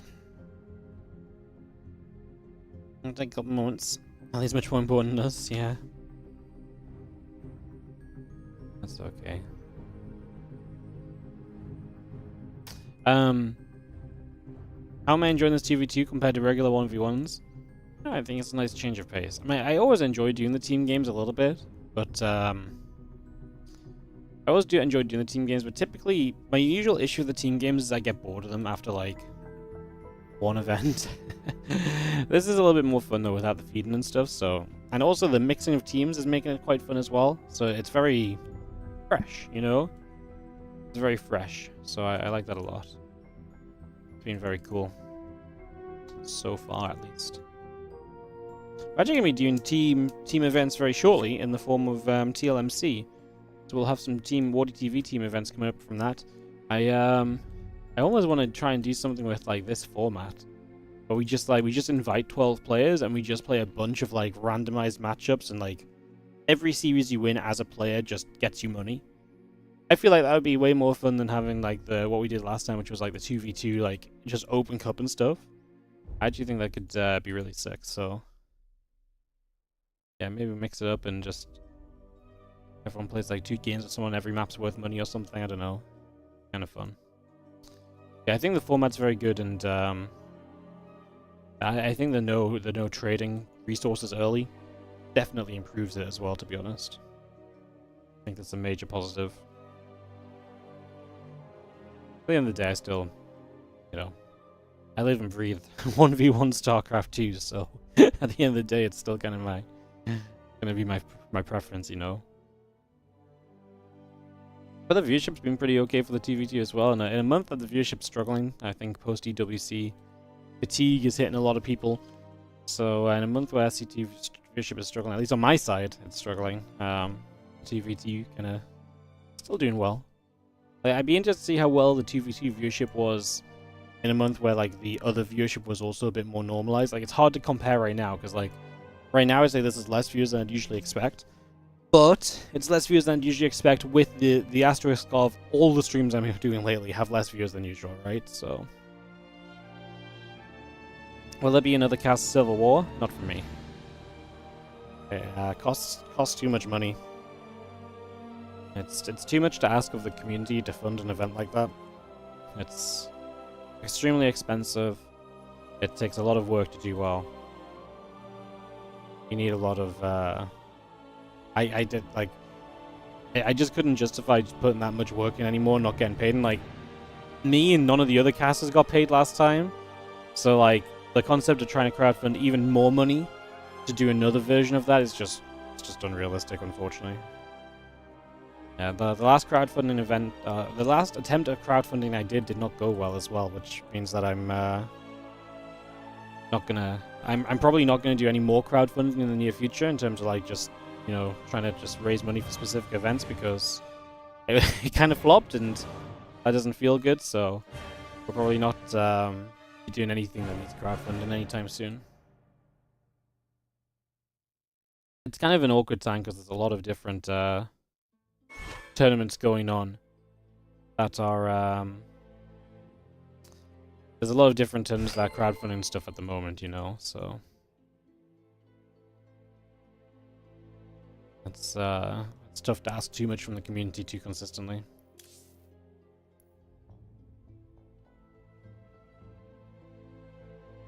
Out of the loop, why have my recent streams had low views? I think I just imagine it's post EWC. A lot of people watch EWC, they watch the VODs, they catch up. You know, only like, what, 2 weeks out from EWC? Like, it's pretty normal after that to kind of, you know, we've also had a lot of players just kind of, you know, chilling out and not playing just yet, so it's just kind of like a post EWC lull, I think. Also, a lot of people watching a lot building up to EWC too, so I think a lot of people just taking the chance to not watch StarCraft for a little while. What's up, Joe Jones? Thank you so much for the 54-month resub on the Prime. Who is Nakmar? If you catch up to this, Nakmar is Milky Cow. I imagine you're still watching in the past, though, but maybe you'll catch up and hear this and be like, oh, it's Milky Cow, if you didn't figure it out already. Videos have begun for this next match, by the way. If I name it Cast Civil War Revival, I might get the funding. I think, yeah, like people always speak very highly of Cast of Civil War, but like I look back at it and like when you look back at Cast of Civil War, like the funding we got for it wasn't even that crazy, you know? Like, don't get me wrong, it was a lot, but for how well received it was and how much people liked it, I feel like the funding we actually made for it was actually less than expected, I suppose. Yeah. $25,000 prize pool. Pretty nuts. Bum, bum, bum, bum, bum.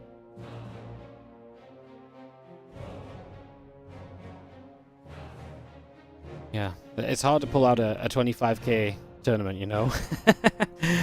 I think Cast of Civil War is truly the greatest thing I ever did, and I just have to accept that I peaked, and that I can't do it again. Trust me, I would love to do a Cast of Civil War V2, it's just... I would hate to do it and it just isn't as good, you know, or just isn't, like, as fun, or it just feels less epic. Like, it would really feel like a shame to tarnish it, so... Yeah. If we blackmailed Fear Dragon into paying for it, would I run it again? Look, if someone came to me and was like, here, I have $25,000 prize money for Cast of Civil War, and also, like, $5,000 for you to run it with, then yes, I would just do it. Like, that would be fine. The reality is you can't just find $30,000 lying around. Like, it's pretty unrealistic. Was that the event where there was big drama over some casters being felt left out? Was that big drama? I don't remember. I mean, that sounds like it might be that event, but I don't remember any big drama. I think there was big drama from the community. Some of the community were like, wow, you didn't invite my favorite cast. And I'm like, bro, like, I can't invite everybody. Like, their favorite caster is, you know, Winter, and there's nothing wrong with Winter, but Winter also doesn't cast with all the rest of us, you know, ever, basically. You know, he casts on YouTube. It's like a very separate thing. This was the majority of complaints I got caster-wise, I think, if I remember correctly.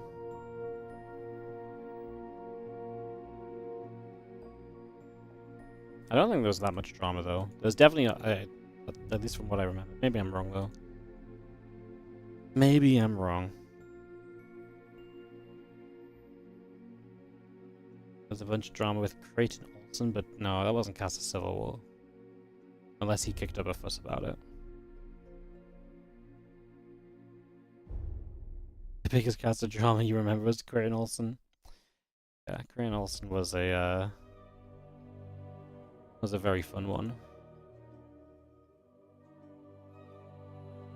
Creighton Olsen was a very weird case where, on the outside, from the community's perspective, I could understand a lot of people liking Creighton Olsen. He was streaming a fair amount, you know, he was charismatic, etc. From the inside, this guy was absolutely nothing but bad news. And then he actually tried to pin his lack of success on us, on the other casters. He actually tried to pin it on us and actually blamed us for holding him back and like trying to like stop him from covering events, stop him from getting hired and so on. The reality was that anytime any of us casted with him, it was miserable because he had no idea about the game. He would make you look stupid while casting the game because his entire goal was to make him look clever, and he would constantly reference things that you would not understand, or like, you know, he just did not cast well with anybody. And so when people would genuinely, you know, this is in the days when we were doing like the DreamHack regionals, and when we were doing the DreamHack regionals, people would be like, people separately would be going to DreamHack and be like, hey, don't want to make a big fuss, but if possible, can you not put me on a day with Creighton Olsen? I don't cast well with this guy. The problem is, literally every single caster did this. Not every single caster, but a few people did this, which is very fair. Like, if you don't, like, you know, those days suck. Like, if you're casting 8 hours plus, sometimes 10 hours, 12 hours straight with someone, I think it's fairly fair to say, you know, hey, I'd rather cast with, you know, the guy I cast with a lot and I get on with than the guy that I don't really vibe with too well, you know? So, yeah. Creighton Olsen was, like I say, I also feel like Creighton Olsen had the passion, but then was upset that he didn't grow as quickly as he wanted to. It was a very weird situation. Yeah. He actually put out, like, he actually had a podcast, and in this podcast he talks about how all the StarCraft commentators are disappointments because none of us are able to properly talk and none of us are able to actually properly cast, and that he's the only person who has really the talent to be able to make it in StarCraft, and that it's a shame that basically like people had chosen us over him. He actually said this on like a public, but honestly, like there's actually legit crazy things that happened with Creighton Olsen. And all of this was happening, it's like we couldn't say anything, because if you say anything, you're the bad guy. He's like, see, they don't like me. You know?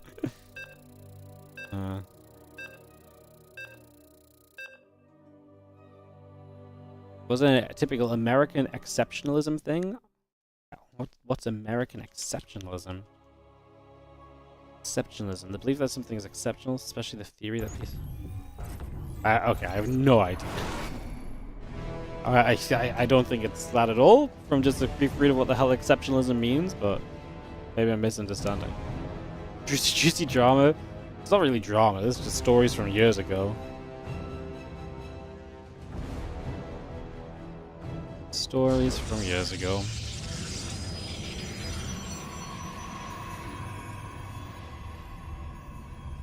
I think the craziest thing of all of this is that Creighton Olsen, for all the people that could have like come out and truly had an issue with Creighton Olsen, he actually managed to kill his own career, because he went on Twitter and publicly called out Harstem and I think it was Harstem and Todd.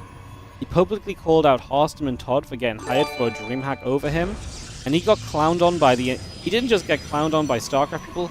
This like went viral in the world of eSports. Like, this went viral in the world of eSports, and the entire eSports from all games, there were CS casters, Overwatch casters, like, all of these people saw this and were clowning this guy, were unfortunately clowning on him because it was a stupid-ass thing to say.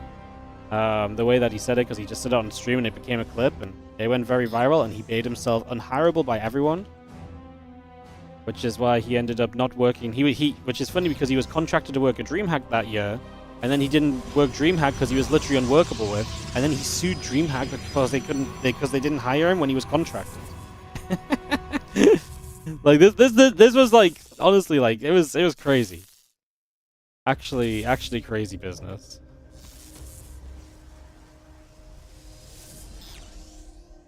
Wild stuff. Anyways, we are ready to go into some more action. Hope we're all ready for some more TV2s. We got Wayne and MaxPax playing in the blues while Skillis and Machine playing the reds and the oranges. Skillis just picked up his first match win of the event.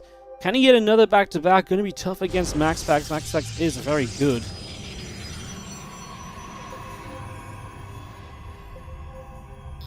A couple of probes move around. Overlords on the right-hand side.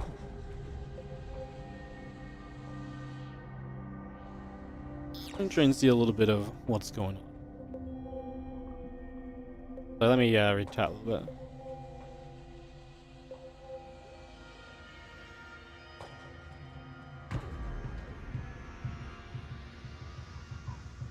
Alright, a couple of loads moving about. We do see our Palin coming in. Just wanted to read up on chat and stuff.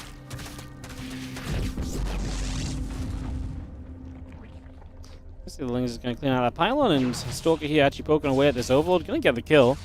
So Skillet's able to grab an Overlord here nice and quickly, nice and effectively.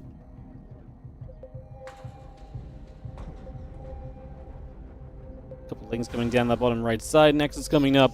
We do have ourselves just a couple of pings continue to come around here as the Queen continues to move over as well. Ling speed building, Twilight Council and the Nexus on the way.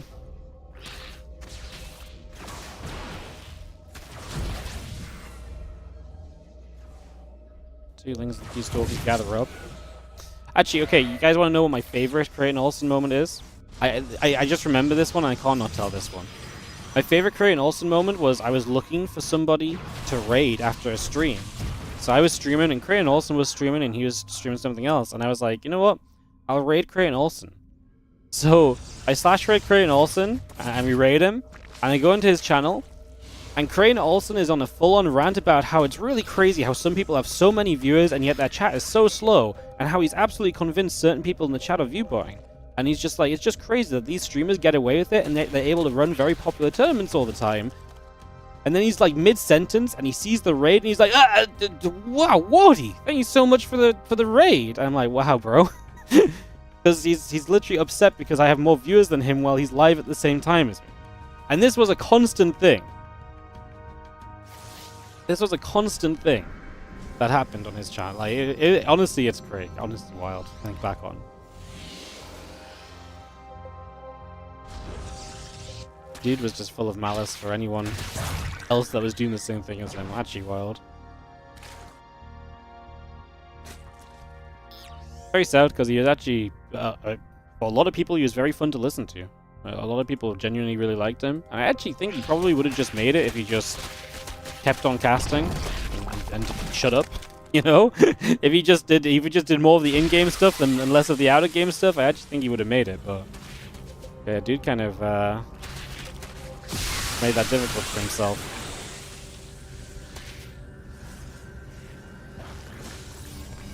More Banes gonna get morphing through. A little bit of Ling Bane action, a little Stasis Ward as well. A little bit of feistiness then from Machine and Skillis who are coming up, and Blink about to be done, so this is commitment. Extra gates finishing soon as well. This is an awkward attack to pull off. I always feel like being up against a Zerg in this scenario is so difficult because then you're going to have those Banes to go up against too, but right now those Banes have not found their way forward. Obviously the Banes trying to hold back so they can be used to zone the Zerglings. Trying to target fire down the Banelings right now. There's two of them left. The Banelings very gnarly from GD Machine there. Just got too close. I think that's going to be a defense right now from MaxPax and Wayne, who actually have a counterattack as well. Queen goes down on the third base, and now we're going to continue to go across in toward the natural as well. As those few Lings are going to jump in, and that mineral line is going to be exposed. And a few drones are going to get jumped on. A pylon going down on the left, a few Lings and Stalkers gathering up in the center. And again, the Blink is going to finish on that Twilight Council. We do see more Lings and Stalkers continue to come about. Yeah, those Lings wrapping around Stalkers. Gonna blink from one side to the other. I mean, Skill's just getting torchy. He's gonna lose none of those, but he is gonna lose the forward gateway. Machine has the highest supply of everyone, but I don't think he's gonna have enough to carry through. He's also on very low tech because he has no lair. Meanwhile, Wayne is about to have a melee upgrade, which is gonna infinitely improve this position for himself. And three Stalkers still pinging away. Ling's still taking some damage. Pylon will go down. Skillis was able to reappear with the Stalkers. On the other side, we actually do get rid of this base, so MaxPax is down that natural expansion. So that is missing. I mean, the game's pretty chaotic. Stasis Ward catches a bunch of probes of Skillis, so Skillis taking a big hit right there too. His income going to be affected by that as a few lings leak into the main. GG Machine trying to cause chaos. This is just a chaotic game. Everyone's being aggressive. Everyone got a lot of low-tech units and just throwing them at each other. Who will come out on top? Well, honestly, right now, it does feel like MaxPax and Wayne have the strongest setup. They defended initially, and they had the economies to then build out of into the future. Now there's just DTs in these mineral lines as well. That causing issues as the rest of the armies get set to push. And as we push forward, we are going to be seeing a lot of units looking to jump in. Throws of Files are not going to hit anything at all. The Banes are going to force the Lings back, which means the Ravagers get exposed. The Stalkers over here are going to pull back, and Skillers needs to not walk into that Stasis Ward. There's kind of a ZVZ and a PvP. On the right, the ZVZ. On the left, the PvP. As I think MaxPax still just has enough overall to keep shoving in. He's being a little bit cautious about it, which is correct. He actually may come around the right-hand side, and everyone may just go from the same direction, make this a more one-sided attack, which I do not hate. Another Corrosive Vial, a couple Stalkers going to get pinged right there.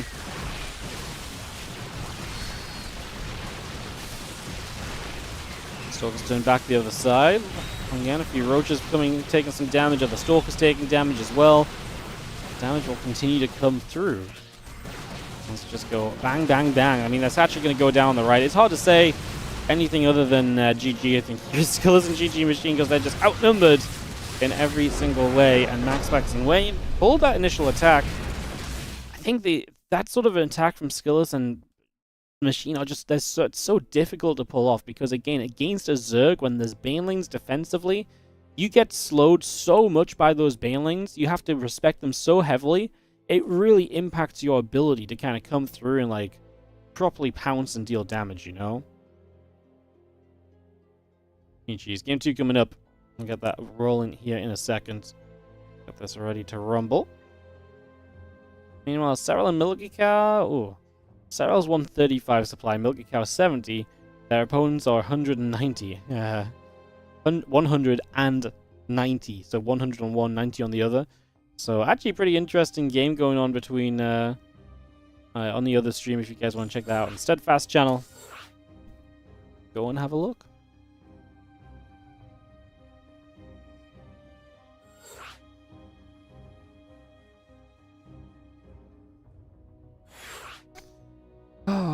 Old StarCraft stories. I really feel like it's so funny because like this is like to me this is one of those very interesting things where, like I say, like to me it was so fun that it was like the community had one perspective and then everyone working within StarCraft had another perspective. I've never really experienced that where like there's like two super different sides and I'm actually in a position to see both sides and I was like, whoa. Does this happen in real life too? And you get back into a duo with cats. Yeah, man, we need some Cardi B action back in the house, huh? Yeah. Oh, Cardi Z, Cardi B. Cardi Z. Back in the house.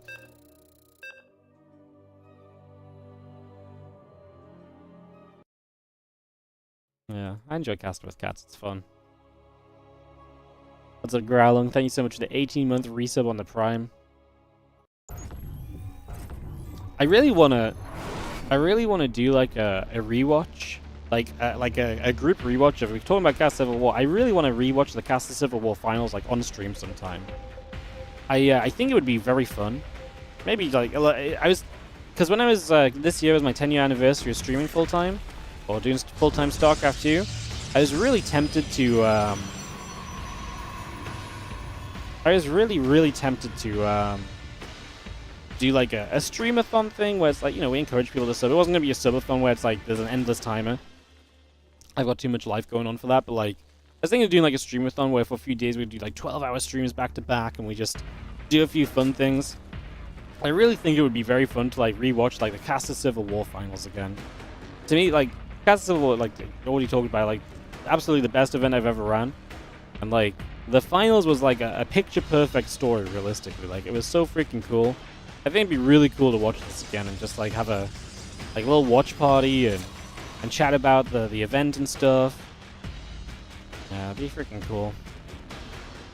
Maybe for next year. Next year is 10 years of WardiTV, guys. Can you believe that? It's actually kind of a little bit crazy, I'm not gonna lie. 10 years of WardiTV. Obviously, I've been casting StarCraft 2 for longer than that. Just rebranded to WardiTV about a year into being full-time in StarCraft 2. I was still under the SE2 Improve banner at first, and then about a year in, when things were really kicking off a little bit, I was like, you know what? Maybe SE2 Improve ain't the name I need to be forever. Took the rebrand opportunity. I remember being in my parents' house and talking to my mom and being like, "Yo, I'm trying to think of what I should call myself." And she was like, she didn't really get it, but like, she was like trying to go through things with me. I was like, yeah, I was kind of thinking like maybe like WardiTV. And she's like, "Ooh, that sounds professional." I was like, oh, it's like, yeah, I actually think I kind of like WardiTV as well. Because obviously like Wardy was taken everywhere, so I was trying to find like something to be. Mom was right. Yeah, she was.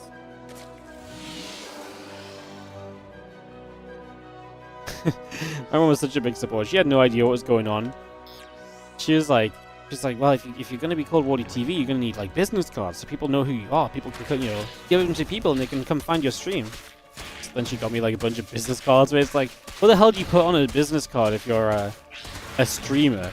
It's like, my business card literally said, I was like, it said something utterly ridiculous, like owner and caster. Like, it's just like, of course I'm the owner. Like, it's literally just me. Funny. There was a thing way back in like 8-9 years ago. I don't think this is a thing anymore, but like way back when people, all the streamers had business cards to hand out. Like when they went to events and stuff, everyone's just trying to get that word of mouth, you know, and that networking. I haven't really been to an event like that in a long time, but I imagine it's not really the same anymore. Did I play ladder, what race and what MMR? Not really, not anymore. I quit. I suck nowadays.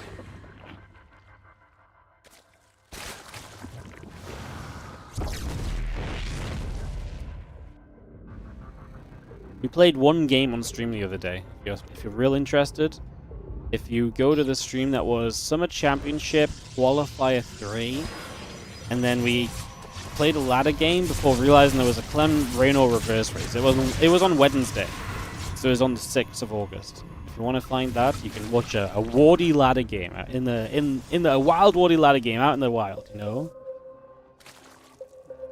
you're gonna subscribe to Wardy with no business card. Yeah, exactly. It's funny.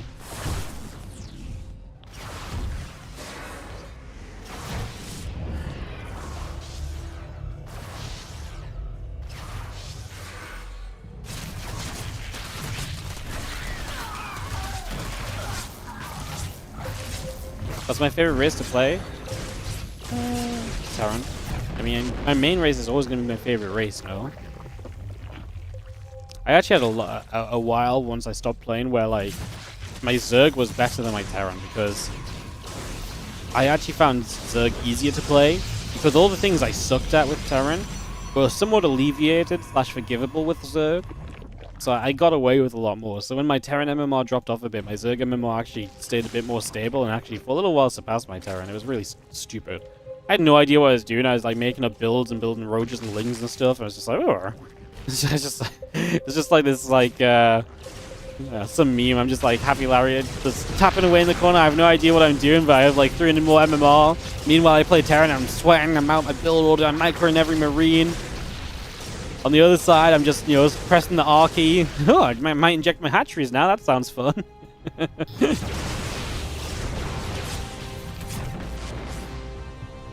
10 drones dead for GG Machine in this game. As the Phoenix from MaxPax definitely... Phoenix from Skill is something we've been seeing MaxPax do a bit today. It's because MaxPax was playing Orange earlier. I've got it in my mind. So, yeah, the Phoenix of Skill is actually coming through and in big numbers trying to get some work done.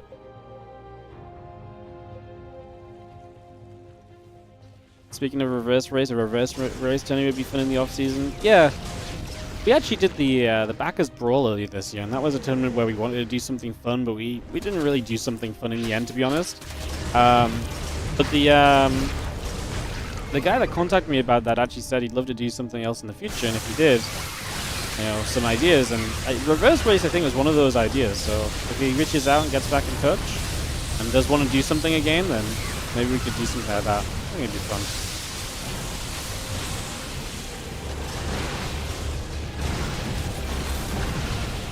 Clan Renho reverse race was fun, yeah, but those guys play freaking really good off race as well. Like, but yeah, reverse race is. I think reverse race is fun. Reverse race specifically because like off race can be a little bit very mirror heavy. So you'll just see the stalkers on the road just gathering up.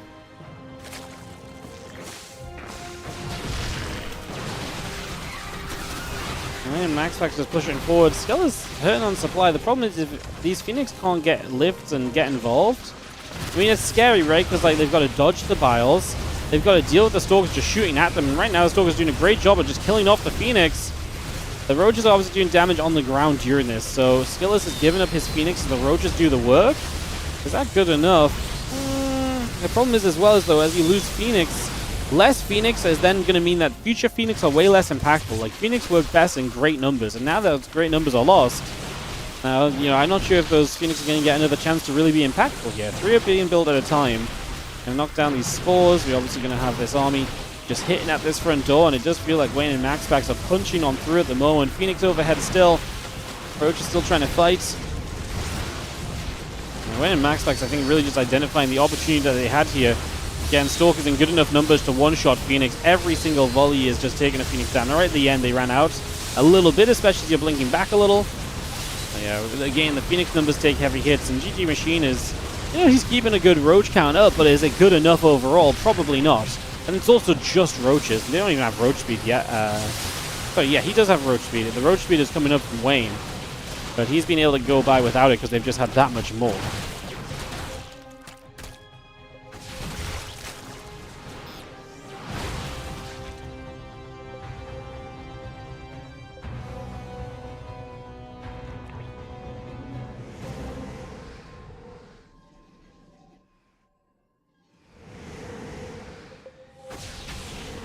Focus Roaches, Rav just keep pressing through. Just gonna see a Phoenix going down. Just gonna be seeing a few Roaches in some trouble as well. We're gonna keep on pressing up here. The Phoenix still in some trouble. Stalker's getting some good damage done, and those Phoenix taking big hits. I think we've got ourselves enough pressure just to get the GGs. It's gonna be GGs. Skillus and Machine tap out. Wayne and MaxPax have one of the more convincing performances of the day. I'm gonna get that 2-0. Meanwhile, it is UTHERMAL and Trigger up a map against SERRAL and Milky Cow on the other streams. Oh, they're only 2.5 minutes in game as well, so we're gonna be a little bit. Alright, we'll take a few moments, guys. And we will go into more action. I'll be a couple moments though, and I'll see you guys in just a little bit for more StarCraft 2. I'll see you guys in just a few. Steadfast has the second game right now of the other series that's going on, so you guys can check out Steadfast's channel for a little bit. We'll come back. We've obviously got Group B games coming up soon.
Hello guys, just let's take Ellie out for a little bit.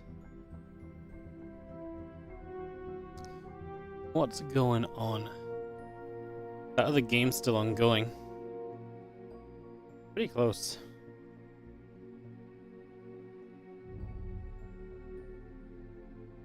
We'll just jump in on Steadfast stream for a little bit and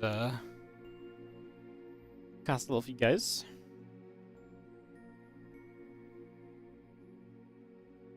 So, UTHERMAL. Both teams have a player who's a little bit further down. SERRAL with a good counterattack of roaches right now. I was like, UTHERMAL's pushing around and trying to hit stuff. He's gonna find a look at that. In general, he needs to do some damage to SERRAL, I think, because otherwise it's gonna get a little bit too caught up. I think since we just turned it on, it starts to look very good actually for SERRAL. UTHERMAL losing a good chunk. He's gonna get rid of a base, but obviously he's taking a ton of damage back at home. Something that there's not really been much of a response to. Trigger's going to clean it up in the end for him. Yeah, that's the other game that's going on right now. Taking a little bit of time.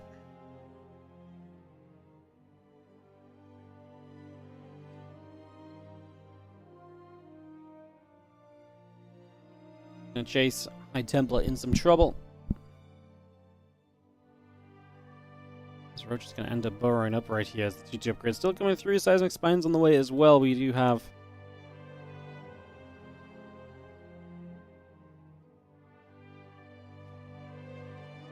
army coming back over. The Viking, the Marine still getting chased out. G2 upgrades not far from finishing.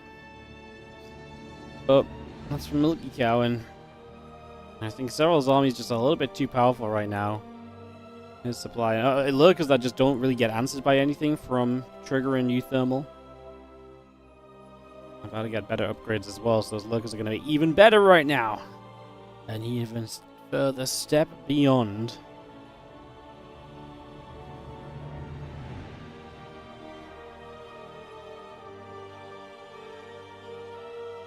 Similarly goes down, Pylon in trouble. A couple of those probes still being killed off here. The gateways continue to take damage as well.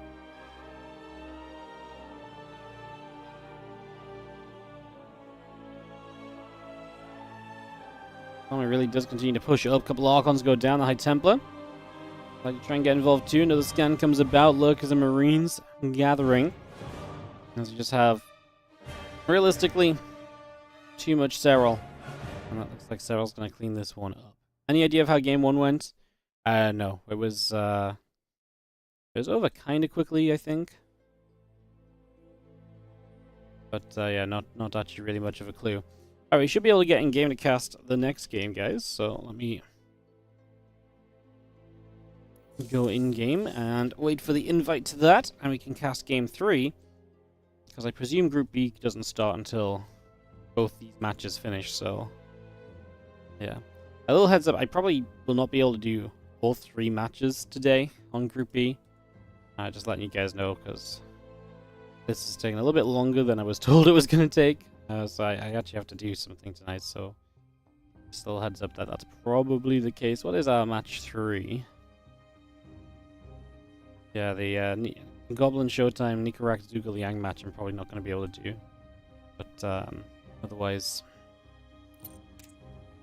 will do my best as I'm just waiting for this lobby to come up, getting ready to insta-join the moment it pops.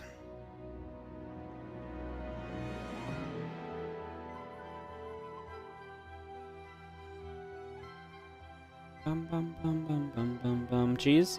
No, I don't think it was cheesy necessarily. Just I think I don't even actually. Maybe that game 1 wasn't sure because actually that game 1 finished 3 or 4 minutes before our entire best of 3 finished. So yeah, probably not cheesy actually. What's up, Rominodia? How you doing? Thank you for the 100 bits. Happy day to you as well, mate. Thank you so much for the 100. Hope you're doing well. Thank you for the support as always. To just take a few moments to kick into next game. Bum bum bum bum bum bum bum bum.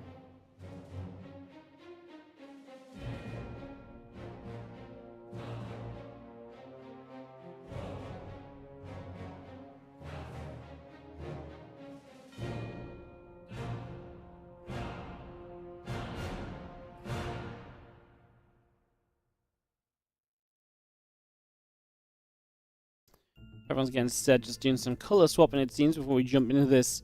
Actually, kind of a cool match here in this Group A, because we've got SERRAL, who's 3-1, teamed up with Milky Cow, who's 2-2, UTHERMAL 3-2, Trigger 2-2. So this is a real jostling position, right? You know, this is a situation where all these players are really going to start separating themselves based on this result. So that's pretty exciting.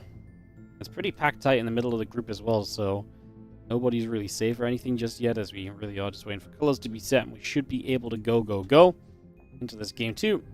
Like I say, we'll get into some Group B action after this as well.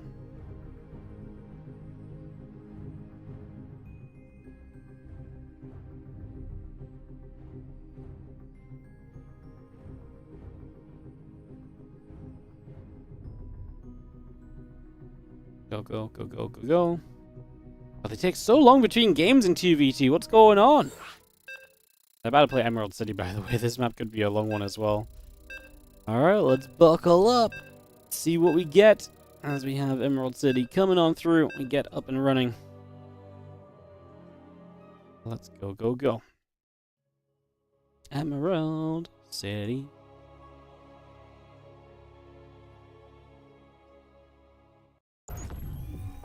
In the bottom right hand side, we're going to start this one off with the blue team. It is going to be Trigger and UTHERMAL. They took game 1, they lost out in game 2. Will they find their way in this game 3 now, up against SERRAL, Milky Cow, in the top left corner of the map. Let's see what it gives us. Let's see what we get. Every 2v2 video process takes 20 minutes, and when we land on Emerald City, yeah. Even just hosting the games takes a while. Everyone has to change positions, swap colors. I think everyone's used to the routine of like getting 1v1 lobby set up, so when it comes to 2v2, everyone just, like, it just goes out the window. Everyone's like, I don't know how to do things in 2v2. It's funny. I feel like Zerg is weak in 2v2.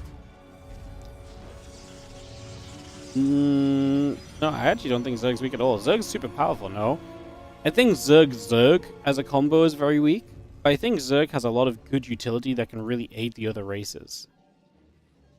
The only downside to Zerg is that Zerg is never going to be like the mega army. Zerg is more typically going to be the supporting cast.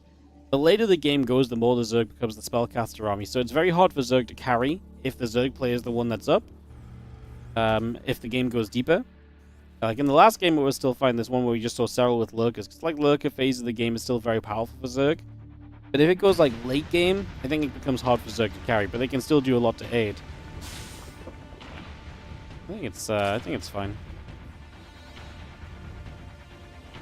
I think Zerg creates a lot of good aggressive attacks because Zerg can make so many units all at once, and those units being expendable can really be the throwaway, keep you alive units, and those units are the ones that take all the damage, while the other units behind those Zerg units are the ones that are, you know, out there, dealing damage. They're more expensive. They get kept alive as well. So I actually think you get a lot more control. I think you have a lot more run buying potential as well. So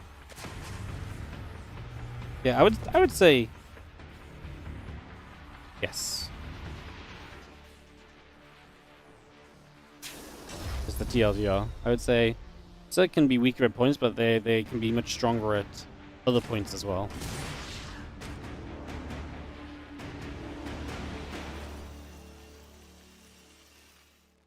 There's the shells coming up, link speed coming through.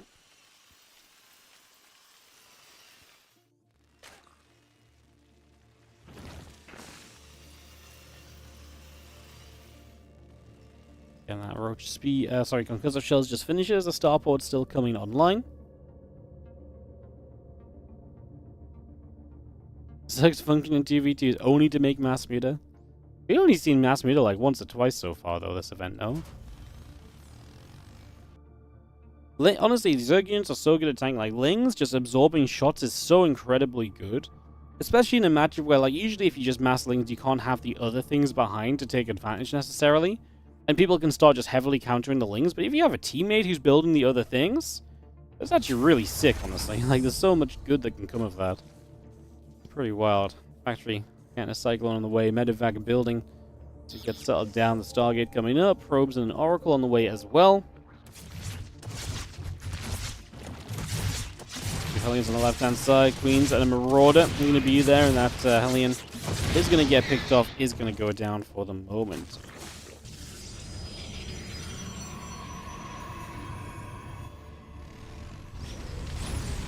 Hellions will chase the other Hellion away. Infernal Pre-Igniter coming up. So you are going to see the Blue Flame coming up for UTHERMAL right now. Trigger going into the Stargates and the Phoenix. Looking out with that Viking. SERRAL just with drones.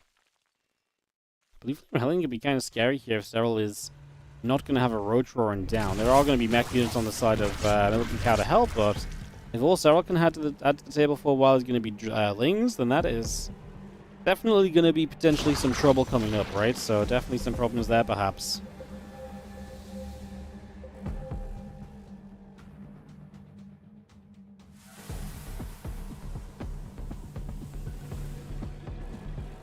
Phoenix head to the left-hand side. The Infernal Pre-Igniter not far from being done.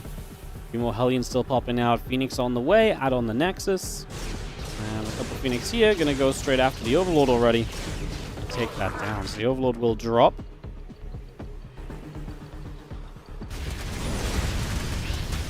Hellions getting rid of a drone. Getting rid of a few Zerglings. Going to be seeing a couple more Zerglings going down. Drone still pulling about. The Queen going to be there. Cyclone's going to lock on. And the Hellions going to take a bunch of damage. That will get cleaned up. The drones pull back. So again, Hellions and so coming through. The Phoenix in production as well. Heading down to the bottom side of the map here currently. Heading around, seeing what's going on.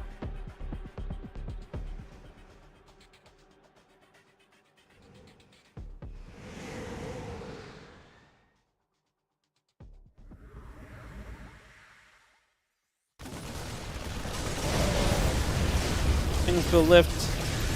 Well, units go down. Just going to get the Stasis Ward placed as well, as we are going to see those Phoenix obviously create an opportunity. If the Phoenix can take away the units that are good against the Hellions, then the Hellions can do some serious damage. And right now, Militant Cow in trouble. Losing out on a lot. The Phoenix need to maybe come and lift up those two Marauders, though. Hellions still after those SCVs. Honestly, I felt like the Phoenix were going to get more done. Well, the Hellions do make their way into the mineral line over here. Spire on the way, by the way. Someone called for mass muta. Well, maybe you were right for this one. As the Spire does get scouted, though, and it gets pinged right there, so... Well, I guess you can't go muta against the Phoenix, though, so this can't be mutas. I guess you're just going to build Corruptors to help against the Phoenix, which means you could maybe start making Void Rays as trigger even. This was devastating, though. Militant Cow took so much damage. UTHERMAL and Trigger successfully getting in and executing a beautiful offense, using the Phoenix to pick away the most defensive units, and then the Hellions obviously putting a lot of the work in otherwise. Hellions continue through. Marine goes down. Hellion getting chased. The Hellions here going to go after those drones. Finding this base unprotected is massive, as the Phoenix is still bullying Militant Cow's economy as well. So SERRAL taking some heavy losses. Those Hellions are just not dying, man. Drones are turning around to try and help fight. I mean, that isn't pretty. Oh no! SERRAL pulling the drones in! It's an absolute barbecue! It's not just one day only, it's open all weekend. As the few Lings counterattacking are going to meet even more blue flamey boys. And, well, an Oracle from early in the game shows up as well, just to make Militant Cow's life even more miserable. Apparently this has been coming in repeatedly anyway, because it's low on energy, probably stasis warding. Trigger 101 supply, UTHERMAL 80, Militant Cow 60, SERRAL 85. UTHERMAL and Trigger leading every aspect right now. Fire Carapace coming up, so you're going to get some more tankiness to whatever you build in the skies to help with the Phoenix.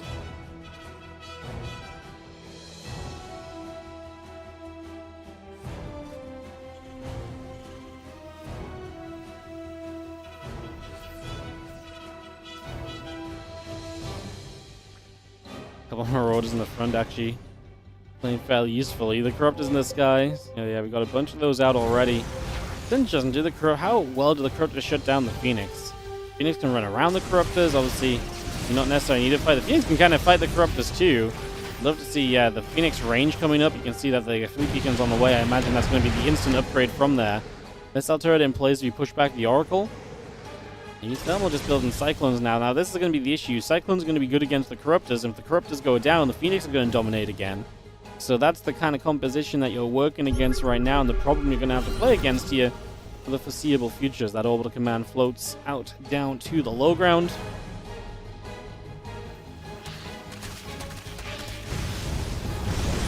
get in for even more drone kills. A little bit more being dealt. The medevac going to boost back the other direction.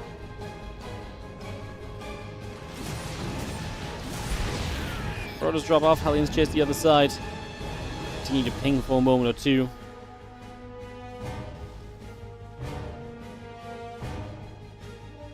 Impact halfway done. The Phoenix going to get an Overlord.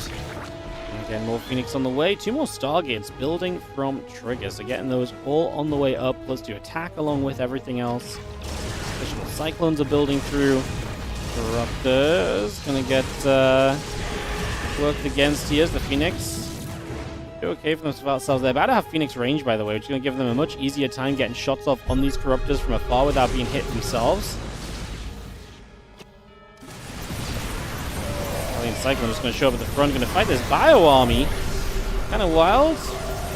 It's a lot of Marauders that are going down now. There's just not a lot for Milky Cow. But a few more units, I think he would have been fine here. Now the SCV line there's going to be exposed. The Phoenix are still just trying to deal with the Corruptors. A couple of Cyclones will start to show up. Of course, the Corruptors have no way to fight back against Cyclones. The Phoenix is going to hard dive onto that Corruptor force. It is currently 19 Phoenix against 17 Corruptors. I don't know if we really want to still be here. Does the Phoenix play it? It looks like we do. Corruptor count is going down quickly now as the Cyclones dominate on the other side. Cell's still taking a bunch of damage.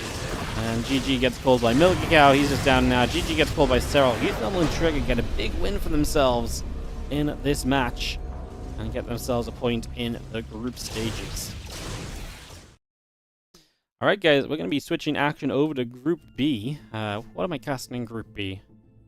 I'm casting 1, 2... What does that mean? I cast Goblin, a Lambo versus a Laser Shot. I don't know if that's a banger.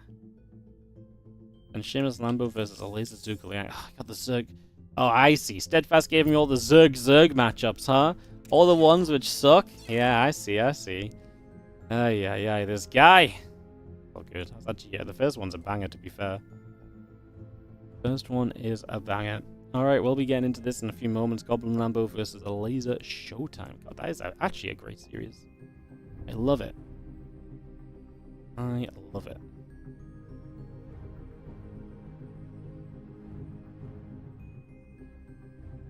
Yeah, Lambo Laser combo is kind of fun. I might not be here for that one though, guys. I got family commitments tonight, you know. This event's taking a bit longer than expected. Anyways, I'm gonna BRB quick. Helen just came home, so I BRB. We'll get into the next match very soon. Thank you, Seek87 for the 7-month resub on the Prime. Thanks for the great content. Thank you so much for supporting it. Appreciate it. Thank you.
Alright guys, welcome back. Videos are coming soon, I imagine.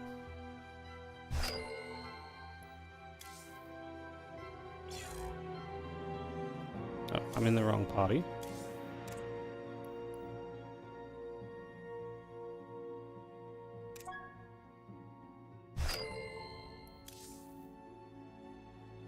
Alrighty, action continuing here in the 2v2 event.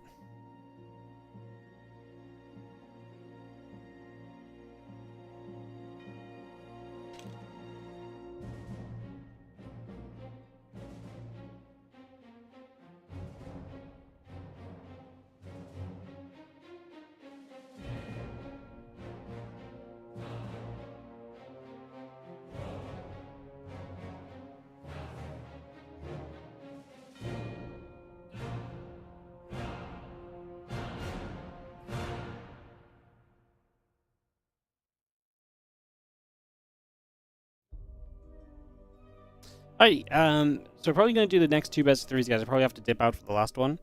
So just letting people know that a little bit, as we'll be waiting to go here in a few moments. That really is a banger. Like, the laser showtime, Goblin Lambo. I can't believe there are people that don't want to be in this one. It's crazy. Look, cast the other series. I think this one's great. I mean, the other series will be fun too, but yeah. Goblin 0-3, by the way, did not have a great day one, and you expect him to be one of the guys actually pretty good at 2v2, so interested to see what he bounces back with today. His other matches are Goblin and Nicorect versus Spirit and Yakov, and then Goblin and Showtime versus Nicorect and Zhuge Liang. I think there's a world where Goblin ends up 3-3 at the end of today, to be honest, so we'll see what happens. Videos are coming through. We should not be far before going in game. Should be able to kick this off shortly. Let's see what happens.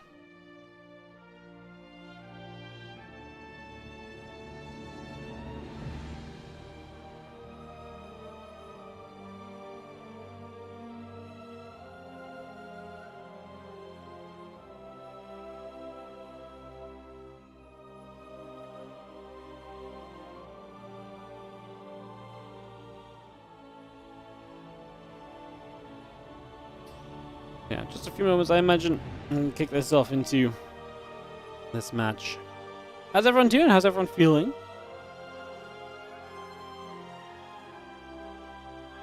It's crazy how different 2v2 to 1v1 is in terms of skill translation.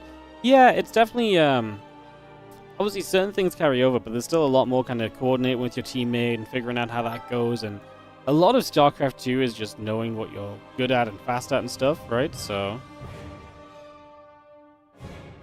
yeah. Am I in the wrong match? Oh, I'm in the wrong match, am I? I'm in the wrong match.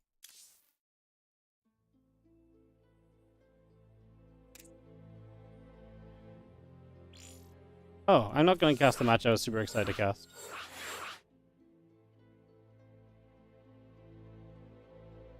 Oh.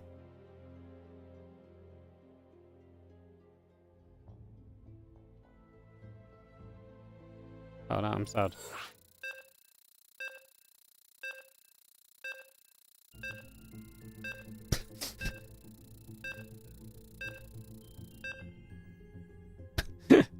Huh.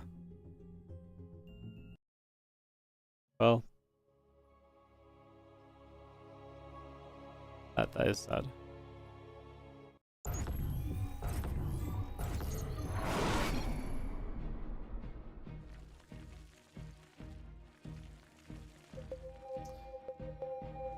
This is what I get for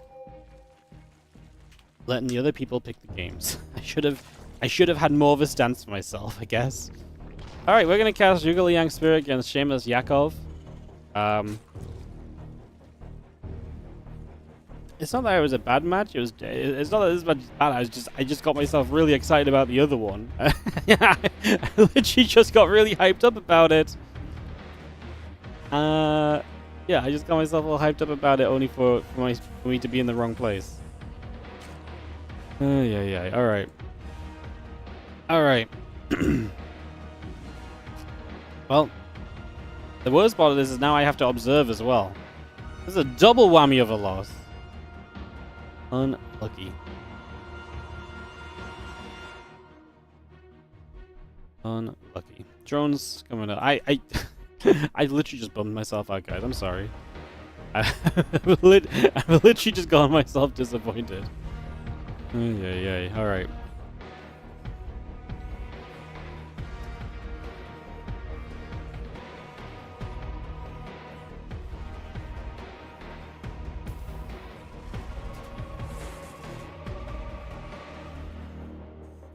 So.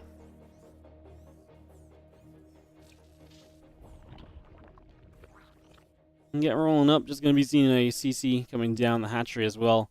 And, yeah, well, we go from the match I was talking about and so on in scorelines, but this one's actually important too. Zhuge Liang's 0-2. Spirit is 1-1, was one of the heavy hitters in the build-up to this event, teamed up with MaxPax a lot of the time. Then you've got Yakov, who's actually currently 1-2, and Shameless, who's 2-0. So Shameless is the guy who's kind of looking good out of all of these guys. Everyone else could really do with the win.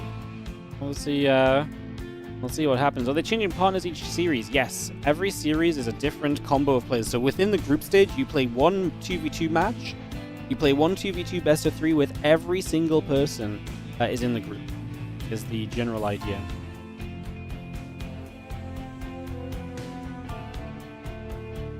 Link speed coming up on both sides. Zergling's on the way. Overlord of Yakov down the left. Overlord of Yakov on the right. Let's see our link speed building as well as we take just a few moments to get set up. And yeah, a couple of SCVs building through as well. Factory also going to be on the way out, and a couple of lings going to start going. Follow up why? The whole point is teamwork. I mean, is the whole point teamwork? I mean, it is a little bit, but you could also argue that this is even more about teamwork. Now you've got to figure out how to play with different people, how to play with different race matchups. In theory, overall, the better 2v2er comes out on top, right? Who can manipulate the different matchups better? Who can play well across all those? Like, you know, for example, like, say MaxPax and Spirit just play PvT, you know, Protoss Terran combo all the time, like they did in the, you know, build up to this event. You know, if they just figure out an unbeatable strat in 2v2 PT, then it's very uninteresting to watch as well. So, actually, like, I think this group stage has been really fun. But, yeah, I think that's kind of just why. Because it's fun.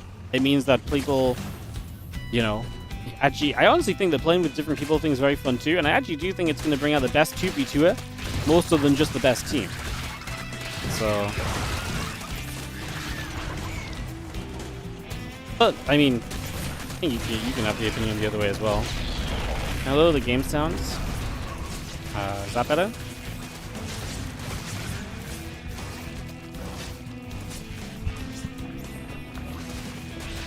There's our few lanes. Continue to run by. Harassment. Take from Yakov early. Zhuge Liang down supply already. Shameless just sitting at home doing his thing. Spirit is getting into the mag field accelerator though.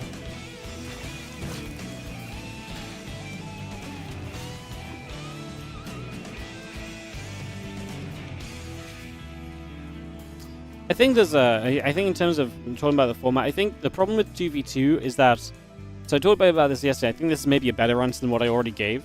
So I think the problem with 2v2 is that no one is out here playing 2v2 all the time. And so the problem with having a big 2v2 tournament is the one team that just puts in a little bit more time in 2v2 is just going to dominate. And that just isn't fun to watch.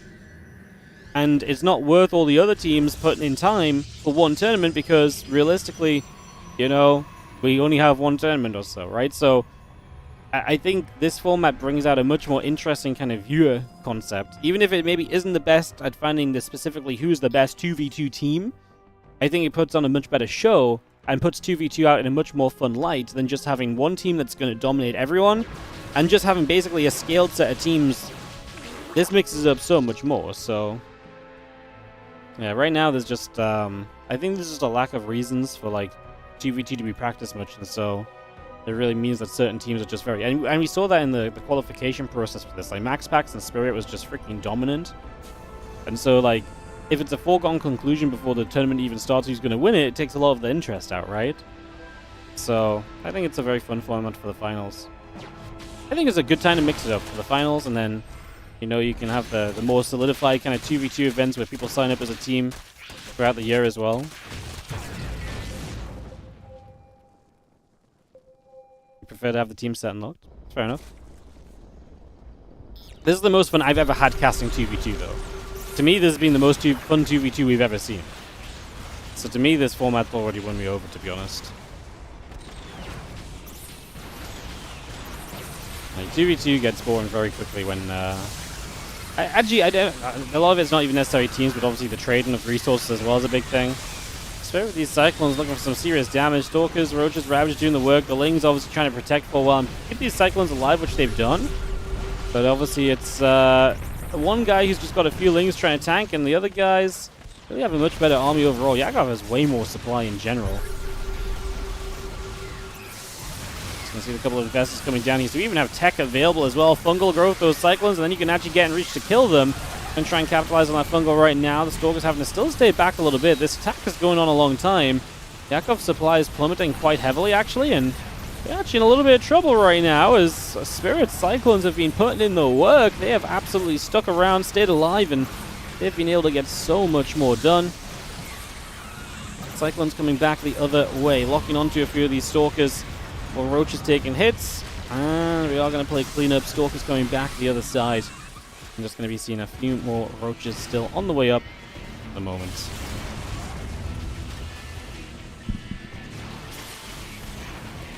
Well, Link's going to dance on forward. The Cyclones are going to get there as well.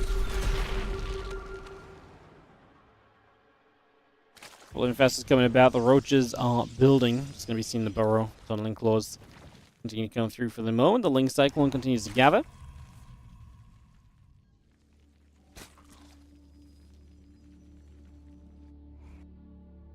A couple more Lings just going to stream up to the high ground. The Roaches are going to come forward. A couple of those Lings get picked off.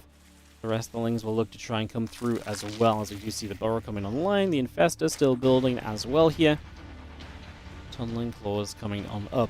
This was a really good push in the end from Zhuge Spirit. I didn't really believe in them so much coming in. Felt like they were a little bit desperate to do something, but they got a lot of value out of it and kind of kept themselves in the game. I guess my concern right now is, do they still have a place in this game as it continues through from this point onward? Let's get to the top. Roach Ravager going to be there with that little bit of Infestor support. That Fungal hit his own units, so not sure what the goal was there. The Lings are going to go for a wraparound. So the Fungals could be much more effective. Makes you feel really bad for losing one. Ling wraparound was good though, and the Biles connect on those Ravagers. Yakov again getting punished a little bit. Shameless has a crazy amount of supply in comparison, by the way. Just struggling to get his Stalkers into these fights. Yakov will lose this base in the end. How aggressively can these Stalkers chase? Can they go after this and blink in? Shameless says, yes, I can. Obviously, whether that was a good decision or not still remains to be fully figured out. As the Cyclones come back the other way, the Lings are coming through. The Stalkers have to blink out of there. Actually going to go down in a moment. There's a couple of Lings run over. Defense being made. Spirit was taking some damage on his SCVs to a little run by. It's going to be Shameless still with 126 supply, the highest in the game, followed by Yakov and Spirit. Zhuge Liang still just trailing behind. Zhuge Liang is only building Lings, which obviously means he's not going to be quite as supply inflated as the Roaches of Yakov, so there is... Okay, sorry, he has a few Roaches, but it is very Ling heavy in comparison to Yakov, so I don't think Zhuge Liang is necessarily too far off the beaten track when it comes to position in this game right now. When growth comes down, a couple Corrosive Valves come in, the Roach Ravage going to start to strike. Cyclone's locking on, and these Stalkers going to go the other direction, pushing through. The Ravager is just going to get jumped on. And we just see the melee upgrade, the vehicle plate, and the extra Cyclones all coming online. Cyclones will come after those Roaches.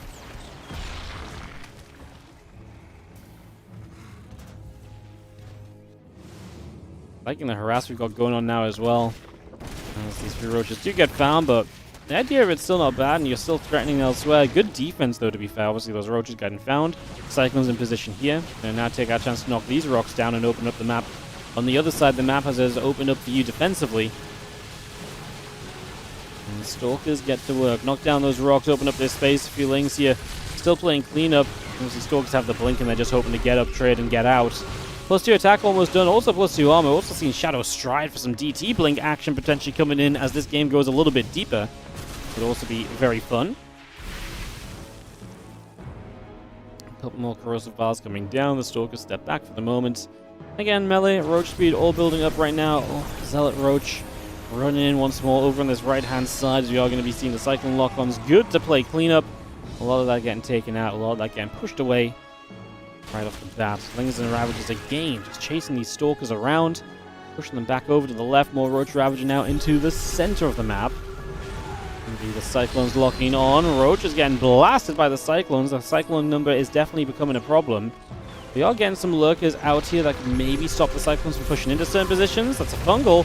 Fungal is good to get the Cyclones caught, and now they're going to get biled, and that's a great way to counter the Cyclones. Yakov turns the fight around, and Spirit Supply gets halved in just an instant. At the same time, Zhuge losing on the bottom side. That was it. That was just such a commanding fight. To be fair, Shameless and Yakov been kind of leading the whole way through, but we're still looking for the fight to kind of get the finishing blow in, and they found it in the end there. GG's. A 1-0 lead is found. Let's have a peek at what's going on the other match. It's only 6 minutes in, so they took a little longer to get started. Goblin and Showtime are both super low supply, and Lambo and a laser are pretty high supply, so it's actually a pretty even game between those guys over there. Postfield's coming down, Corrosive Ball's getting dropped. We're just going to trade. The Corrosive Ball still coming into play. Yeah.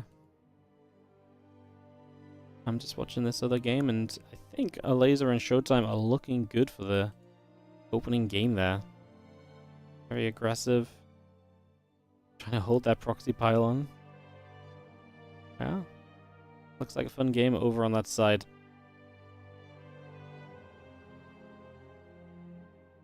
Waiting for our match to get rehosted.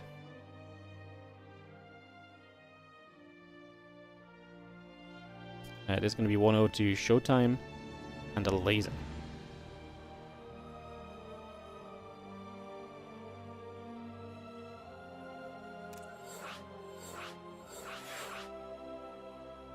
Alright, we'll jump into game 2 here in just a second. Get this ready to roll out.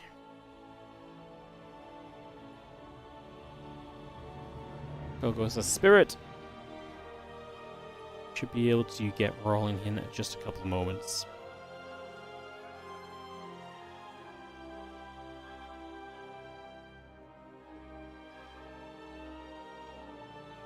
Checking if Yakov is ready as well.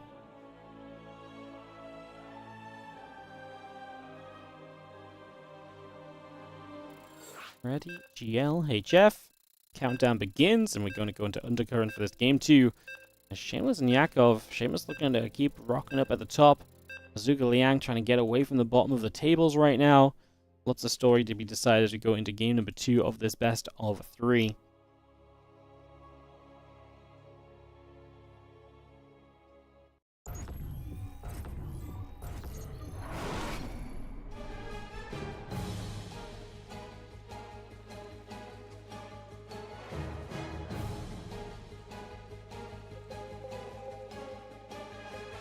In the bottom left, Blue Zerg and Blue Terran. Going to be down a game is Zhuge Liang and Spirit.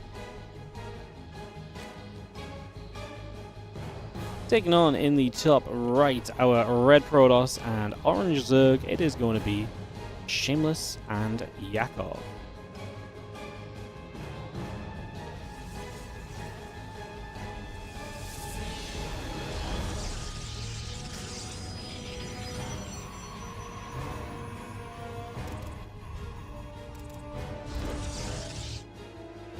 Shameless and Yakov with that 1-0 lead. Can they extend on that? Or are they going to be seeing a bounce back from Zhuge Liang and Spirit here?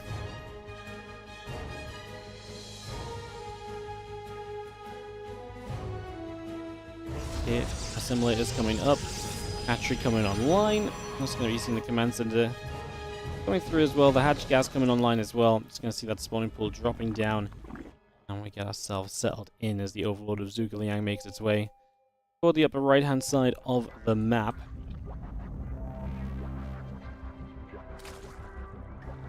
And Hatch going to stay steady for the moment. Just going to see the couple of gases coming through, the barracks being added. Command center still being brought online as well. As that probe also keep on nibbling at the SCV.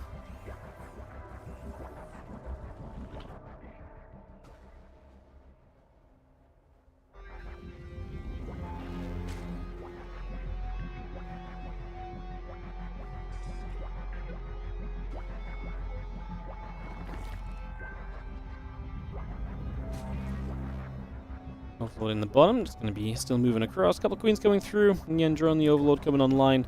Going to be seeing our probe heading to the upper right-hand side here. Going back after scouting. Obviously, back base coming up for our Protoss player. Yakov going to take the forward base, has this access to a forward third as well. This forward gold's been a big thing on Undercurrent as well.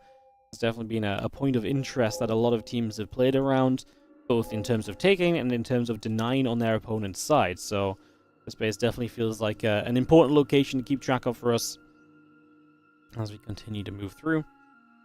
And yeah, a couple of factors coming up. SCV still building as well. A little bit of everything being brought in that regard.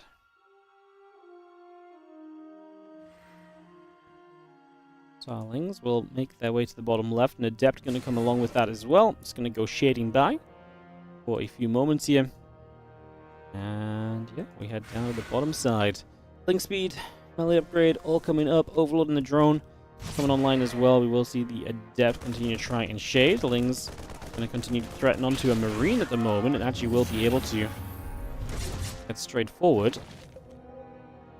Ling's now turned back to the other side. Link speed about to finish, melee upgrade coming through, and the few Zerglings again making their way back. A little bit more towards the center of the map. Actually going to come wrapping back around for this Queen. Melee Lings still very much so coming online for now. You can see the rest of the Lings still building through. And yeah, Twilight Council, Walkgate, and so comes back online. The Oracle over to the left.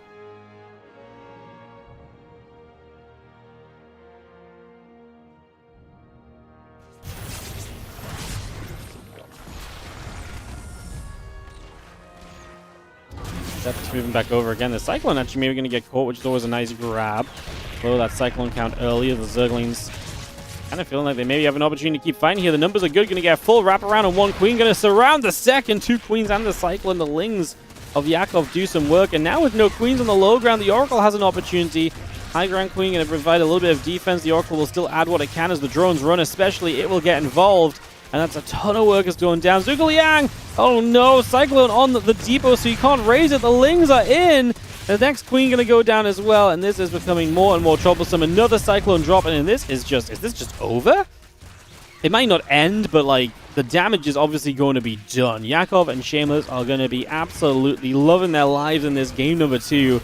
Zhuge Liang on less than 30 supply already, and this is just going very, very, very wrong so far. Forge and the Nexus still building in. The Cyclone lock on to get another Zergling picked off. And Zhuge Liang is just in a whole world of trouble at the moment. As the Queen will keep on trying to trade. A couple Cyclones will help out as well. But I think it's another dead Queen. I mean, just more Lings keep showing up, man. And to be honest, the Cyclones right now don't exactly deal with Lings super well. They don't want to go down to the low ground to fight them all of the time. They have to wait for lock-ons to reset. But some Banes ready. A Hatchery goes down. Another Hatch here in trouble. You'll get Zhuge Liang reduced to a one-base Zerg is not exactly great.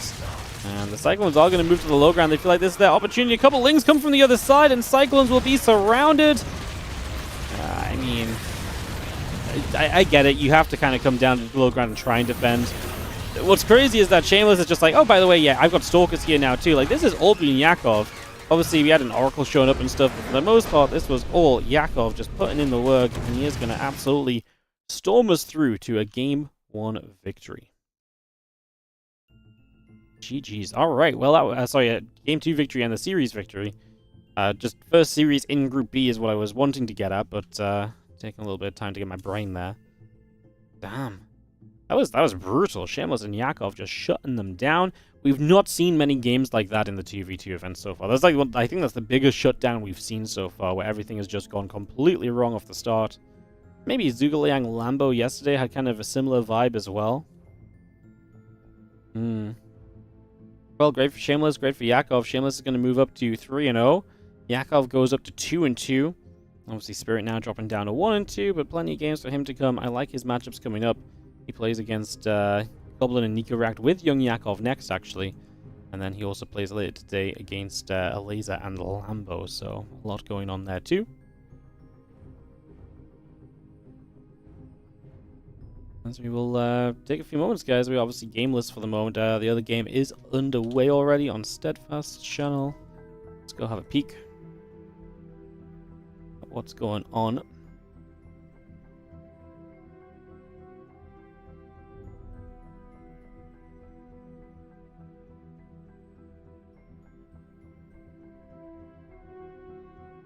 This is on Steadfast stream, so obviously no game sound or anything, guys, because Steadfast is castling, but jumping into this, it looks like Goblin's in trouble right away. He's down to 47 supply, so obviously PZ versus PZ. Let's just compare the players. Eliza is down about 10 supply to Lambo, both building roaches, and Showtime is up 13 supply to Goblin, so I guess you could argue it's fairly even. When I first joined, Goblin was a little bit further down the supply. Looks like Goblin had glaives, by the way. Maybe that's a bit more of a problem if he's got glaives against like Blink Stalkers or so. Maybe Showtime's composition is a little bit better, as they do lead. Showtime and Laser lead this series 1-0. We saw the end of that game 1. Well, we didn't show it on stream, sorry, but I watched the end of that game 1, which was a pretty chaotic affair. Now obviously playing an Emerald City game. Potential for this to maybe be a little bit more drawn out, a little bit longer. Why don't you just build 2 defensive tanks first? Yeah, I think the issue is more just why don't you build Hellions? Tanks are actually weird. Against Lings, tanks aren't great. Like, obviously they could maybe zone some areas. But yeah, I think just some Hellions against the Lings would have just stopped all of this, right? Definitely a weird one. Roach Ravager Ling gathers together. I'm just going to be having a little move out from Lambo. Right now, you can see Showtime supply is significantly up on Goblins. He's going to try and sneak the DT in, so we're really just looking from Goblin to kind of be the annoyance. He's still harassing with the Adept or 2 that you can find. And the DT hits the main base of Eliza, so Eliza has to pull back and go and deal with that.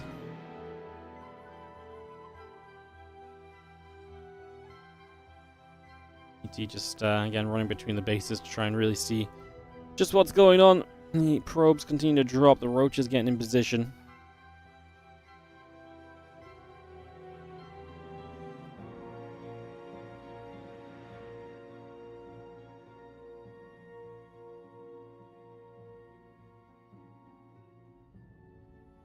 He's going to go slicing away. Hatch taking some heavy damage. Prism moving around. Again, Blink is about to complete. The Immortal and the Stalker coming about as well.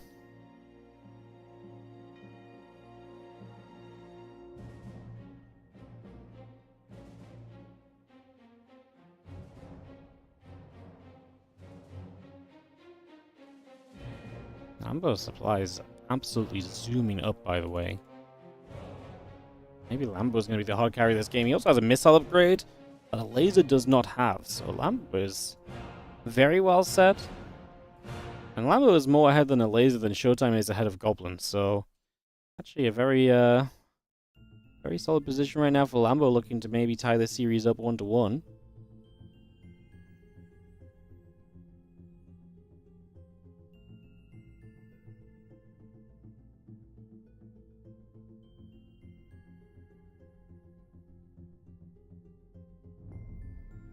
Roach is going to jump in. Just going to see those couple of roaches getting chased out already. Roaches chasing roaches, getting some damage done. Now I'm going to see a bunch of those roaches going down. Bit of Roach Ravage coming from the bottom side from Lambo. Coming up through the bottom. A few Stalkers are going to be there. Corrosive Vials try to strike, but will not land. Mobiles going through. The roaches are still bopping around. For the next couple of moments. A little Corrosive Vial or 2 coming on through. And Stalkers keep on coming up. Another couple of Biles on the Morphing Ravagers. Again, those roaches going to get into this mineral line. Drones taking damage. So damage being dealt.